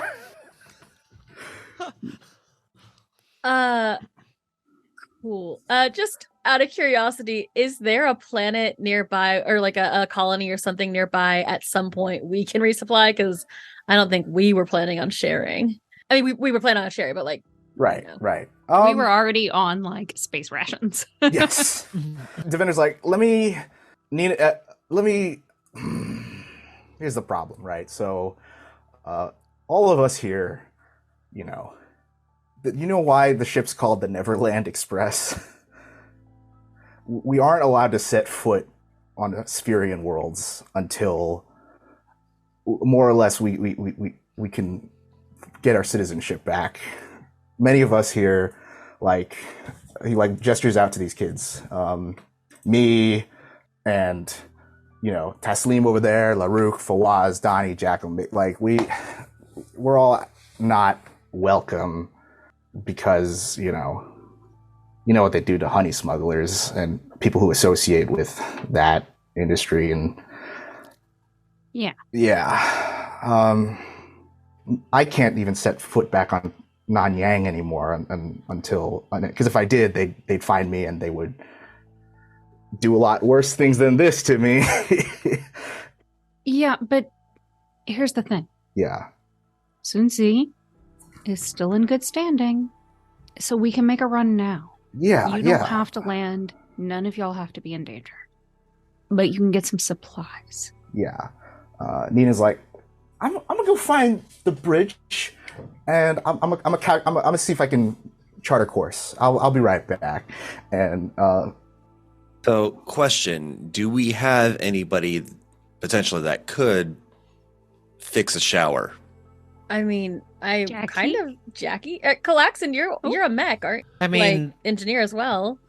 some of the plumbing might be similar. I'll take a look at it, and Oh. if I can't do it, then Jackie can. Between both of us, we could figure it out. while you guys are like discussing that, the Lost Boys, under Divider's care, they're tearing into the hot sauce, and like they can't even wait to put it on food. Like they've just been so deprived of quality rations that they're just like taking out packets and squeezing on their tongues, like oh. I'm like, and like Divider's like, enjoy it while it lasts, okay? Like, don't waste it. Sorry, they're a rowdy bunch, but I kind of owe them my life, and I'm gonna go up to Devinder and just place a hand on his shoulder. Listen, you did your best as their leader, and it's not easy. It's not easy when you don't have tools and you don't have supplies, the things you need to really lead a team. If it's okay with you, I'd like to work with some of the guys here. Maybe try to improve quality of life on this ship. Maybe help them out with some things. But you're their leader, and I'm coming to you as somebody who's led people before. So maybe you and I can work together as well, and maybe we can show these boys maybe a little something better. What say you, my man? yeah, that would be nice. It's been really tough, and you could see in his eyes that like he's a little embarrassed to accept help. He's trying not to make it seem like this is a sting to his pride. Like this is like, no, this is. Listen, I'll tell you this right now. Man to man here. Part of why I'm out here is because I'm separated from my daughter. I'm just trying to. I know it's not easy, but these are the times where we got to come together with the people we got and just improve life where we are. So if we're getting through all this together, then we got to make this as good for all of us. But it doesn't work unless we're all taking care of each other. So that also means that while you've been taking care of your family can also take care of you too. And if you look around us right now, man, it looks like we've just extended the family. So as corny as this sounds, let me work with these guys and let's see what we can do. All right. And again, I'm gonna warn you real quick. You said you had a kid, yeah? Yeah. You haven't raised boys though, have you? No, but I was one at one point. Okay. Maybe I have a little bit to learn too. And you know what? I'm just gonna put it out there that like they're gonna give you trouble. Well, let's see. Maybe I've got something. Maybe I got some skills that I can impart on them. Maybe it'll help. Maybe it'll help them listen. We'll try. And you know what? We're gonna get through this. And again, he pats him on the shoulder one more time, and he goes over to and I'm gonna go over to the boys that are enjoying the hot sauce packets. Like they're just like wringing it out drip by drip. Like, you guys are really enjoying those. Oh, you have no idea, mister. Oh my god, it's just been MREs. All right.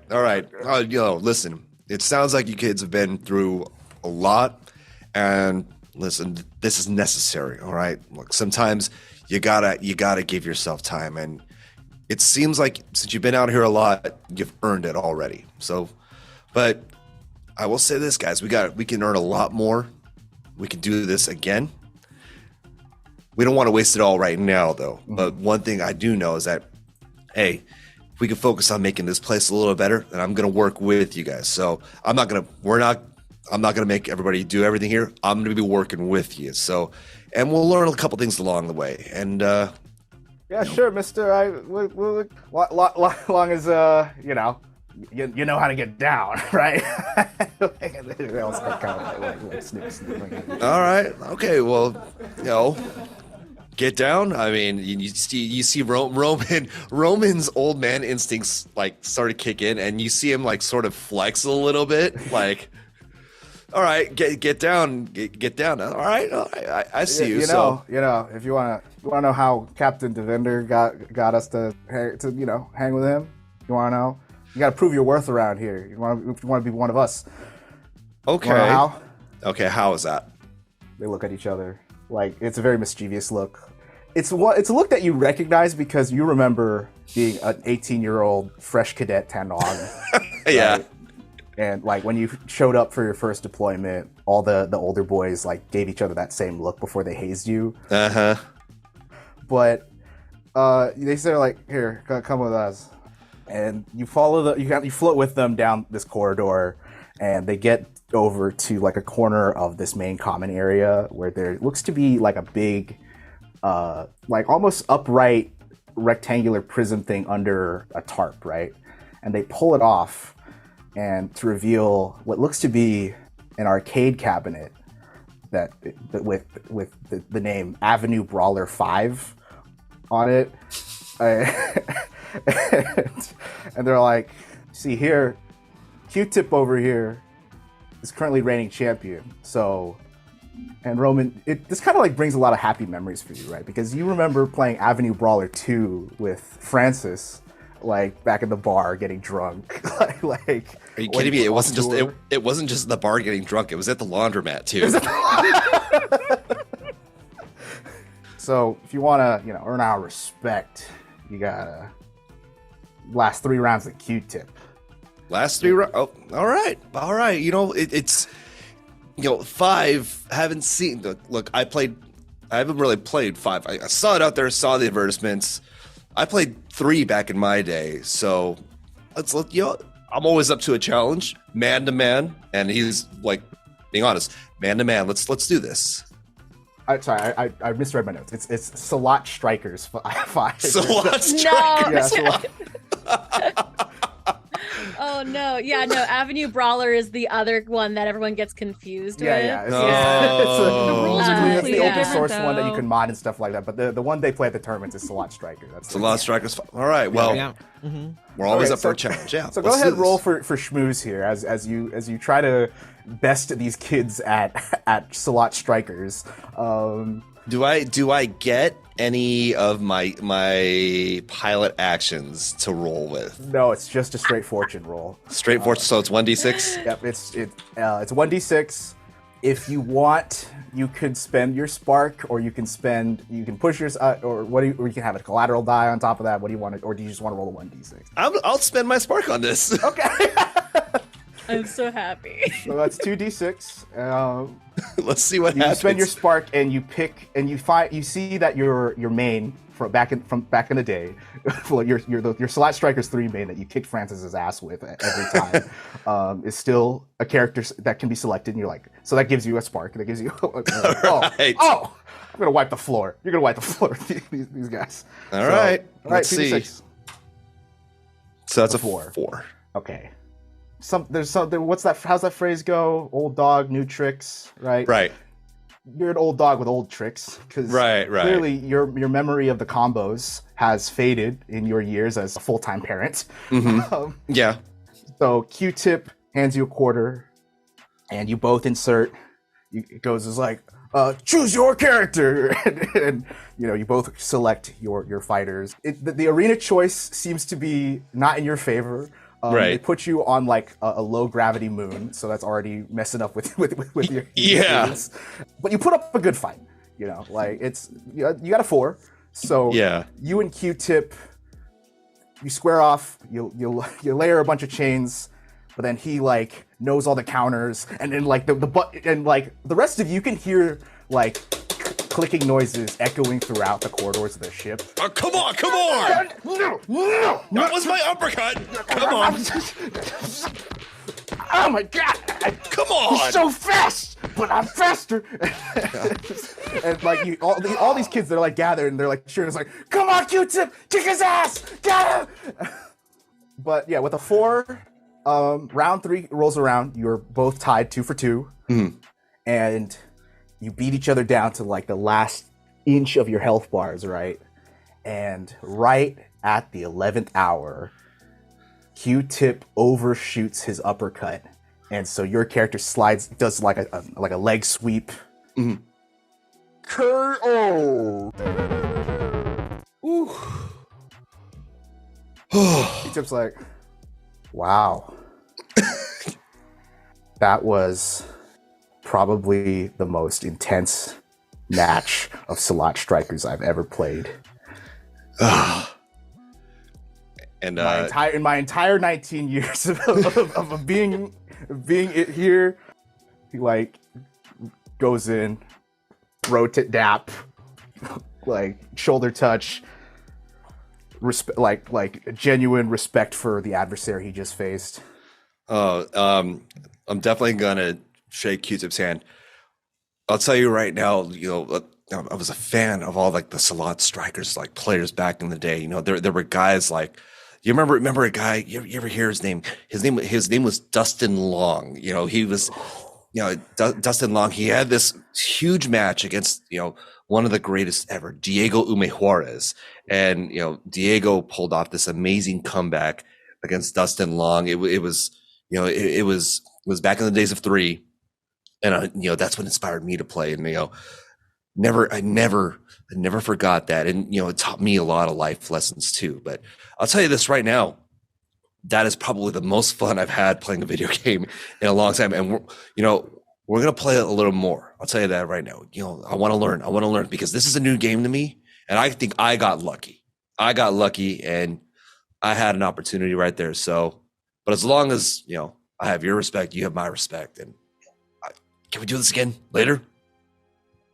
Fuck yeah. Let's go. All right. But first things first, I did win the match. So we got to do something. And this is where I'm going to need not just your help, but also the rest of the team here. If you're cool with that. All right. Yeah, man. What's up? All right. So one of the things that really comes in handy about bettering yourself as, not just a man, but also as a warrior too, we got to take care of our surroundings. And look, I'll be honest, like kind of came in here and it could be a little cleaner. Now I understand that again, materials, we haven't had a lot to work with, but hey, we're coming in here. We got a lot more that we could help out with. And again, I'll be up front. We got to clean this place up, but it's not just you that's going to be cleaning up. I'm helping you too. So we're going to do this, and we do this as a team. So we make sure that we take care of each other as a team, as a family. Are we cool with that? Yeah. I'm cool with that. Mom, you cool with that? Yeah, I'm cool with that. Yeah, fuck. But like, what if I like the mess? It's like I know it's not organized, but I know where everything is. But no, that's fine. And we're going to find ways to make that organization level. We're going to find ways to make that work with you. That way, if you have, guests over, if down the road you have somebody that you might want to impress with your surroundings later on. Are you talking about girls? Could be girls for some, could be boys for another. Could be, you never know. It could work either ways. We're void kids. The girls don't want to talk to us. I never know that, but to be honest, that could change down the road. And if it changes down the road, you want to be ready. Am I right, guys? Yeah. All right. Okay. Yeah. So let's just start. Let's get to just organizing where everything is. Let's get everything back to where it needs to be first. That way we clear some room. And also, to be fair, if we got more room, I could also show you guys a little bit of Salat stuff. I do coach a Salat team, and if we got time, if we've got room, which we will have if we clear out this area, we'll be able to teach you guys a little bit more, and we'll get to working on stuff. How does that sound, Al? Yeah. Go ahead, roll a command check for me, Roman. Okay, and I have 1 in command. Yeah. That's a 1. Can I resist that? Yeah, go ahead and let's see. You have 2 expertise points, so go ahead, roll 2d6 to resist that. Oh, jeez, this is a 3. That's a 3. Okay, so so that you take 3 stress. All right. Oh, jeez. Because it's controlled circumstances, or like not even like combat circumstances, they go along with the cleaning, right? But yeah, they're fucking shit at it. They're terrible. Like, oh yeah, like, and Roman's looking at it doing. like, oh my god. Like the second, like some kid picks up a broom, another kid picks up a mop, then they start fucking sword fighting with it. This cleanup job's gonna take a while. That's you know what?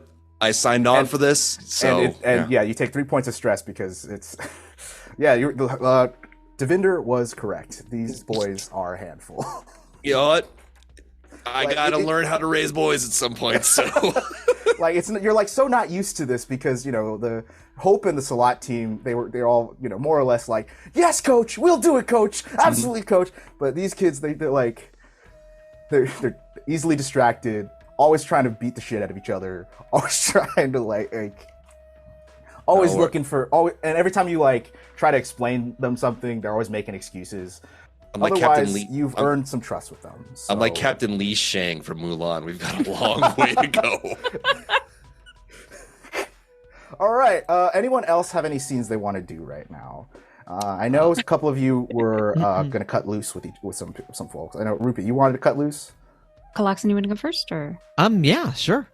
So first of all, after Callax'an does some look over in the showers and realizes, oh, it's just vacuum tubes are out of place. Got it. Okay, so he just makes sure that they are secured, and it's like, oh, okay, water is flowing. Perfect. They kind of thought that this was a land thing, and it's a space thing. Got it. Okay, cool. And turns on the shower. It's like, all right, we're good. And then he heads back and specifically gets into the workshop and grabs his phone and looks for rupi'a. Where's rupi'a at the moment? We can say I'm in there. Okay. Attaching the new arm that Jackie printed for me. Yeah, so Jackie is at the workshop. She set up the printer, and you see the little thing move back and forth as it sculpts you a new arm. She hasn't worked with your frame before. She kind of prints the generic brand arm rather than the one in the manufacturer's manual. But you make do, right? So the two of you work together to latch on this store brand Kirkland signature arm or in this case the Kirkland signature brand of Mekong is there's a company called Laughing Monk Co-op, and they're not really even a company. It's more like there's some Lotus monks who just design open source mechanics for mechanical schematics for free. They're fine. They're the most baseline middle of the way, doesn't excel at anything but doesn't fail at anything either components. So you now embrace have the middle. Their slogan is embrace the middle ground. Embrace the middle ground. Laughing Monk Co-op. So yeah, you have a Laughing Monk standard pattern right arm for now. Jackie tells you I'll get you the real thing when I have to download the whole thing. Resculpt it. It's definitely not the worst that's ever happened. Thank you for your help. It'll do you fine. It's a Laughing Monk arm. You'll these things middle way. Embrace the middle way. Blessings of Visvakarna on this arm. It will work. So Callax'an looks at the Laughing Monk arm, and then looks at Copperpot and says, "Wait, do you know the actual manufacturer that you need? Because I think I might be able to get that." but I'm gonna need your help with something if that's okay. But I think I can get you the arm you actually need for Copperpot. Really? I mean, yeah, I know what the part I know what the part is. Do you know the company that makes this? Melon. Melon? Mm-hmm. Great. Then okay, this is perfect. All right. So, every once in a while, I need to record some endorsements and send them out to my agent. But I think if we do this under Melon, because I know that I have some Melon from doing racing, then we could get you that arm. I just need you to do a commercial for me. I'm sorry, what? You want me? Yes. To do a commercial for you? I mean, it makes sense, right? Yeah. Yeah. Just a lore correction here. So the Melon is the general term for like Gisi that are like mass produced. Like they're not Concords. They're just bad. Yeah. But the actual company I can tell you right now is called a Schwedegon Supra Star Motor. So basically, they're the oldest of the companies in Mekong because they're the ones that like built the original ships of Admiral Trin's voyages from like 1,000 years ago. Like this company has been around a while. Their reputation is kind of like the Toyota Motor Company of TC, right? like we've been around. You can trust us, and we have more or less some of the most reputable mech lines in the 7 sectors. So Schwedegon Supra. Schwedegon Supra. Okay. Yeah. Schwedegon Supra. Yeah. It's named after there's a Buddhist stupa in Myanmar called Schwedegon. The Schwedegon Wat. So like their logo is like that particular stupa with like a rocket shooting at the top. Yeah. Oh my God, you want me to do a commercial for you? Well, yeah, it makes sense, right? Because you actually would use a product. And also, let's look at Copperpot, right? This is a phenomenal KC, right? So it would make sense for you to talk about why getting a Schwedegon Supra part is so very important. All right, so let me get my camera. All right, so I got this ready.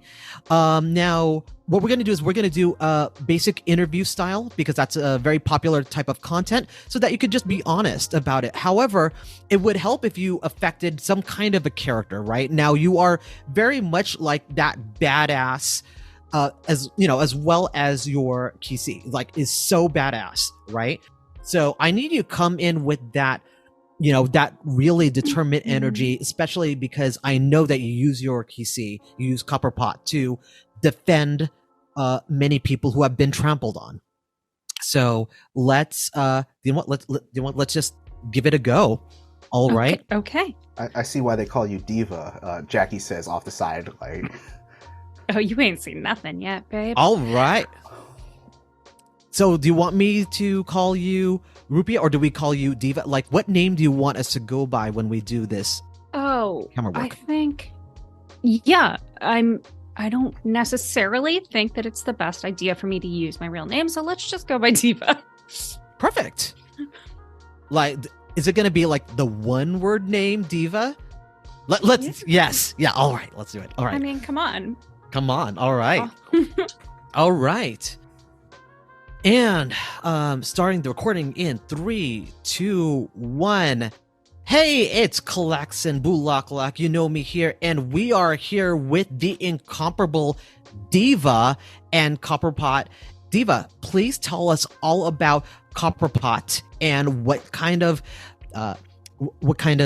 techniques you do, how do you maintain her, and what your last fight was all about. Before you start, Rupi'a, in the corner of your eye, you see leaning on one of the door bulkheads is Devinder, like just watching with like a look on his face. Like this is kind of a trip down memory lane for him, and he watches with like a little bit of admiration. And I kind of like, you see Rupia''s like entire body language change. Mm-hmm. Shoulders back, like very loose limbed. Well, hello. I am Diva, and as you can see, Copperpod is my pride and joy. Mm-hmm. There is not a day that I go out into the void to protect the people of Mekong that I'm not relying on Copperpod. And therefore, of course, relying on Sweetagon Supra and their unbelievable parts. I'm sure that I'm telling you nothing that you don't already know, but the esteemed Ma Durga is our inspiration, and we aim to emulate her in all ways, which means that we can only use the best for her. Callax'an sees what he sees in Rupi'a and is stunned for a few seconds and says, and that's right, and that's why Diva only uses the best. Sweetagon Supra, the best. Clicks it off. Oh my goodness! You even see Devinder clapping in the corner, like, Rupi'a, you are amazing! Like, you just transform. We need to do more commercials with you. Holy cow. I mean, anything that gets me the parts I need, right? I mean, fair. Fair. But amazing. Wow. I'm gonna send this off to my agent. Hopefully, we can do more of these. Thanks, Callax'an. Thanks, And- Rupi'a. Oh, Diva. I mean, for a public person, a diva, but Rupi'a. Thank you. And just as you pass by, like, kind of loosely take your arm and lean in and be like, and thanks for your help with Defender. Absolutely. I mean, we did it for all of us, but hopefully you and Devinder can mend whatever relationship you have going on, because we're going to be working with him and his pirate crew for quite a bit. I'm right here. Don't you understand the drama of, yes, we know that you're behind us, and we're talking about you. Be in the moment. And then he walks off. Interesting fella. Yeah, he's not bad for being a lord. He has the cutest dogs. Literally the cutest dogs I've ever seen in my life. Ordy, did you have anything you wanted to do? I was gonna say, I think my only downtime action was the repair, but Okay. I do have a thing for that if we want to. Yeah, sure. Go ahead. It doesn't. Yeah. So on the way back to the ship, already like kind of snagged her head, or the kra-su's head, at least part of it, and is like just to see what we can save of it. She and Jackie have been in the workshop, kind of trying to put it back together. Mm-hmm. Like somebody scattered your Legos all over the floor, and trying to put it back together. Yeah. Jackie's like, I wasn't. Yep, that's. It's like she like lifts up like a singed component. She's like, yeah, that's an anti-material round right there. Can we save any of it? It's gonna take some time for me to print it. But as she takes a bunch of the parts and like shapes it into almost like a you know how when paleontologists reconstruct skulls, God. So like it's just like she like pieces it all back together, but it's very flimsy. And she's like, yeah, I'm gonna have to reprint this from scratch, but I can give you a standard head. That shouldn't take too long to... Yeah, I guess we'll...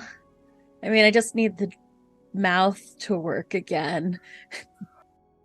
And we hard cut to Jackie kind of like welding more or less like a cube on top of like the curved jaw of the kra-su. So like from here, there's teeth, and then from here up, it's just like a simple polygon, barely with just like and on the front of it is the Laughing Monk logo, which is the you know, you've seen like the Buddha, like the fat Buddha, where he's just like, Yeah. it's like, yeah, it's just one of those. Like I'm getting but like it's just from like the upper jaw up. So like it's like monster, and then that's scarier. right? This is weird happening. I think for that you can get ominous appearance back, but you can just. That would be Go scary. ahead. Stay up Marshmallow Man top, and then just Oh. like, nope, that's it. That's what it looks like. I think also because like the wiring and stuff is back. We've seen the ring. Yeah. So the kra-su now, because the head was blown off, there's like a lot of like wiring and stuff that helps her like that because of her design, a lot of the vital parts are just not in places you think they're supposed to be. So it has this like Stay Puft Marshmallow Man head, and then like these pieces that are like hanging vital wires and stuff hang around it, kind of like the Grudge almost. It's a lot. It's a lot, yeah. But it'll work. It'll function. And give me some time. I'll see if I can get a new head printed. These Concords, they're tricky. We'll make it work. It's fine for the mission. For the mission. I just need the head. I just need the jaw to work. And as Jackie starts to like walk away, I like grab her arm for a second. When you reprint it, don't bother with the crown. Noted. And then she goes off. Callax'an, you go to the cockpit because that's where like the comms console to see if you to transmit this to your agent, Angeline, right? Mm-hmm. You call up Angeline, and you broadcast out to the Lankoska where she's supposed to be, right? So she doesn't pick up at first. But then you get a video call back.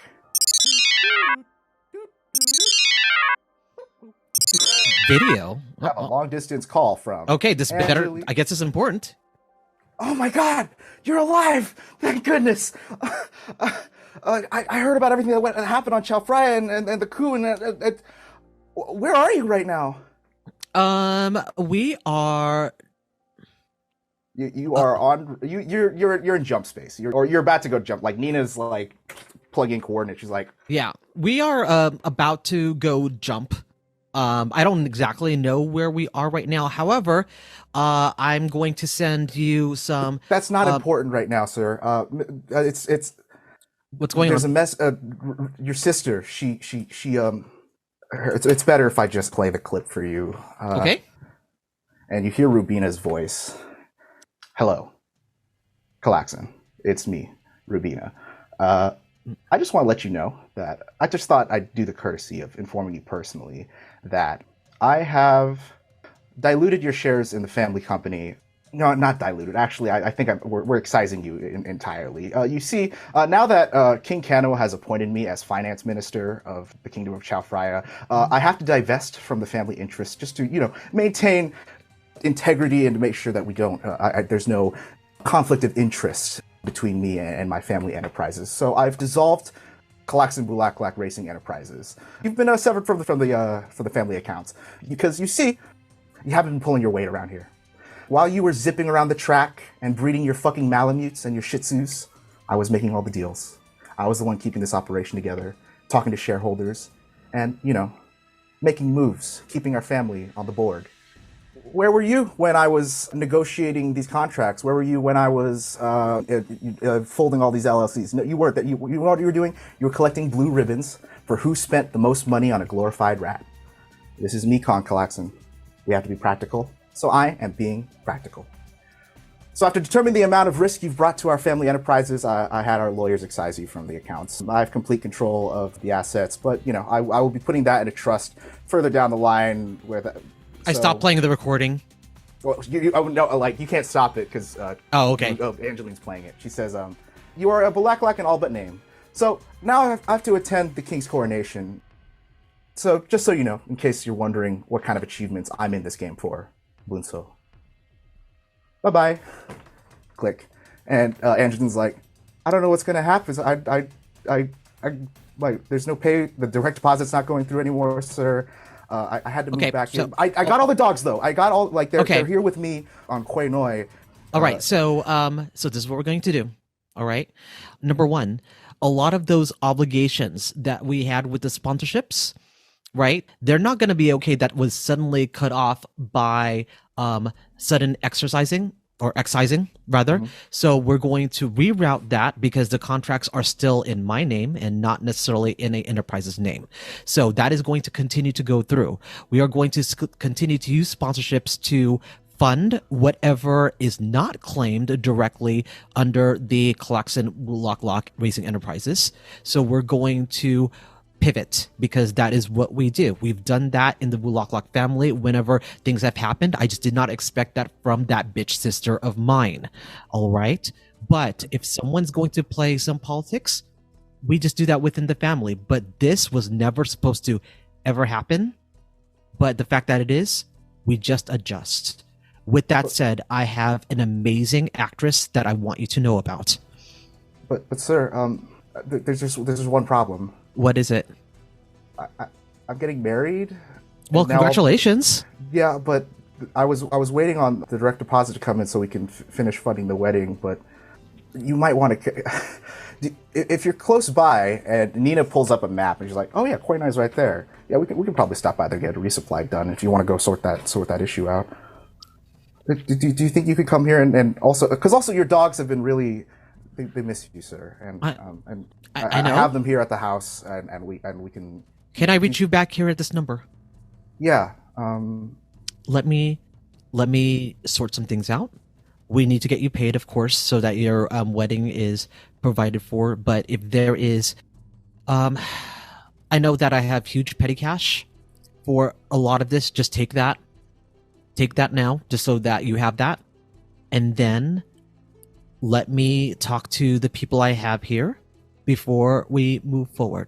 Last thing, at least, if you can do, make sure that my personal accounts, not the Wulak Racing Enterprises, are still intact because money should still be going there anyway. Because that they cannot claim. All right, I'll keep an eye out for your call. Of course. See you soon. Talk to you soon. Nina. Yeah, what's up? How possible is it for us to get to Lankasuka? I can get us there by 2 days. Okay. But it's gonna be a rough ride. I gotta put us on full burn, but I can get you guys there. All right. I have some affairs that I need to settle back there, and we can at least resupply a lot. I need to, I guess, liquidate. But we'll have a lot more resources if we go there directly. I'm just going to contact Angeline. And I start texting Angeline. I plan to arrive within the next 2 to 3 days. See you soon, sir.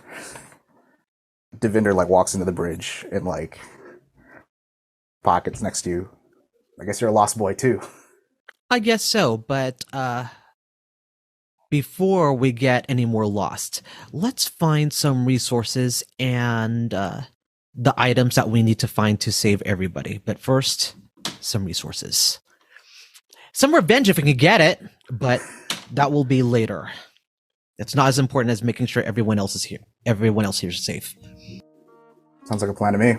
Sound like a plan to you guys? And a bunch of boys in the bridge are like, "Let's go! Let's get it! Let's go! Let's get it!" They all start all right!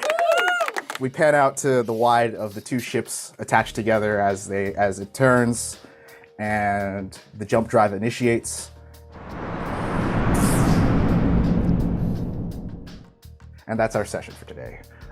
Thanks again for tuning into Queen's Court Games. That was our episode of MEKONG, Symphony for the Devil. I'm glad you guys were able to join us. I hope you enjoyed our installment so far. Can't wait to see you for the next one.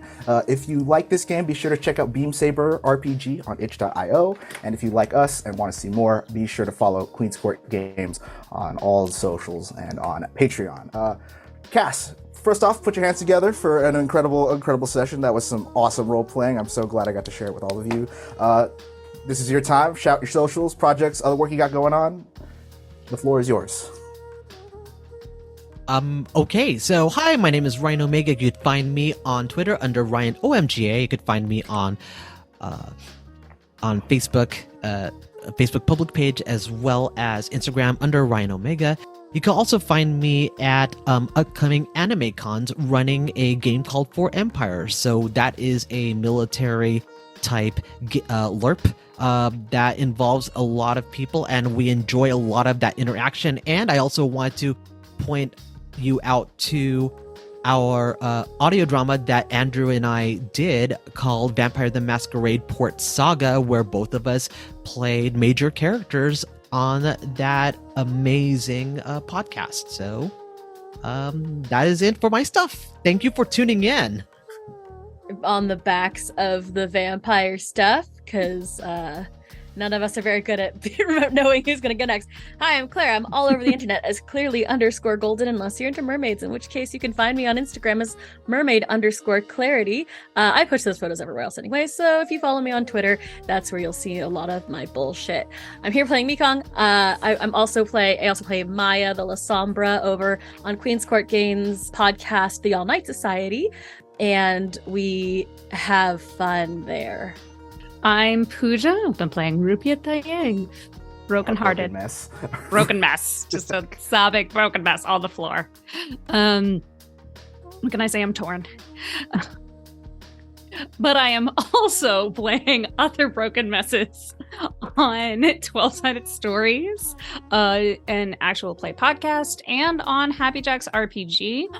Depending on when this comes out, maybe a current series, but even if not, back and forth across that catalog, where if you haven't had enough Vampire the Masquerade yet,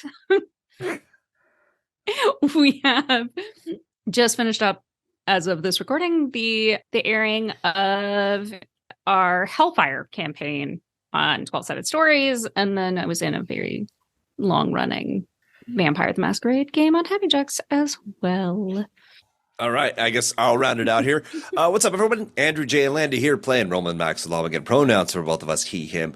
Again, it's been a fantastic honor to be here. You can find me at Instagram, Twitter, and Twitch at Andrew J. Alandy. You can find me lending my voice to Vampire the Masquerade Port Saga, as Ryan has previously mentioned. You'll find me at a lot of other anime conventions, not just SoCal, but also trying to go around the country to hit as many of these places as I possibly can.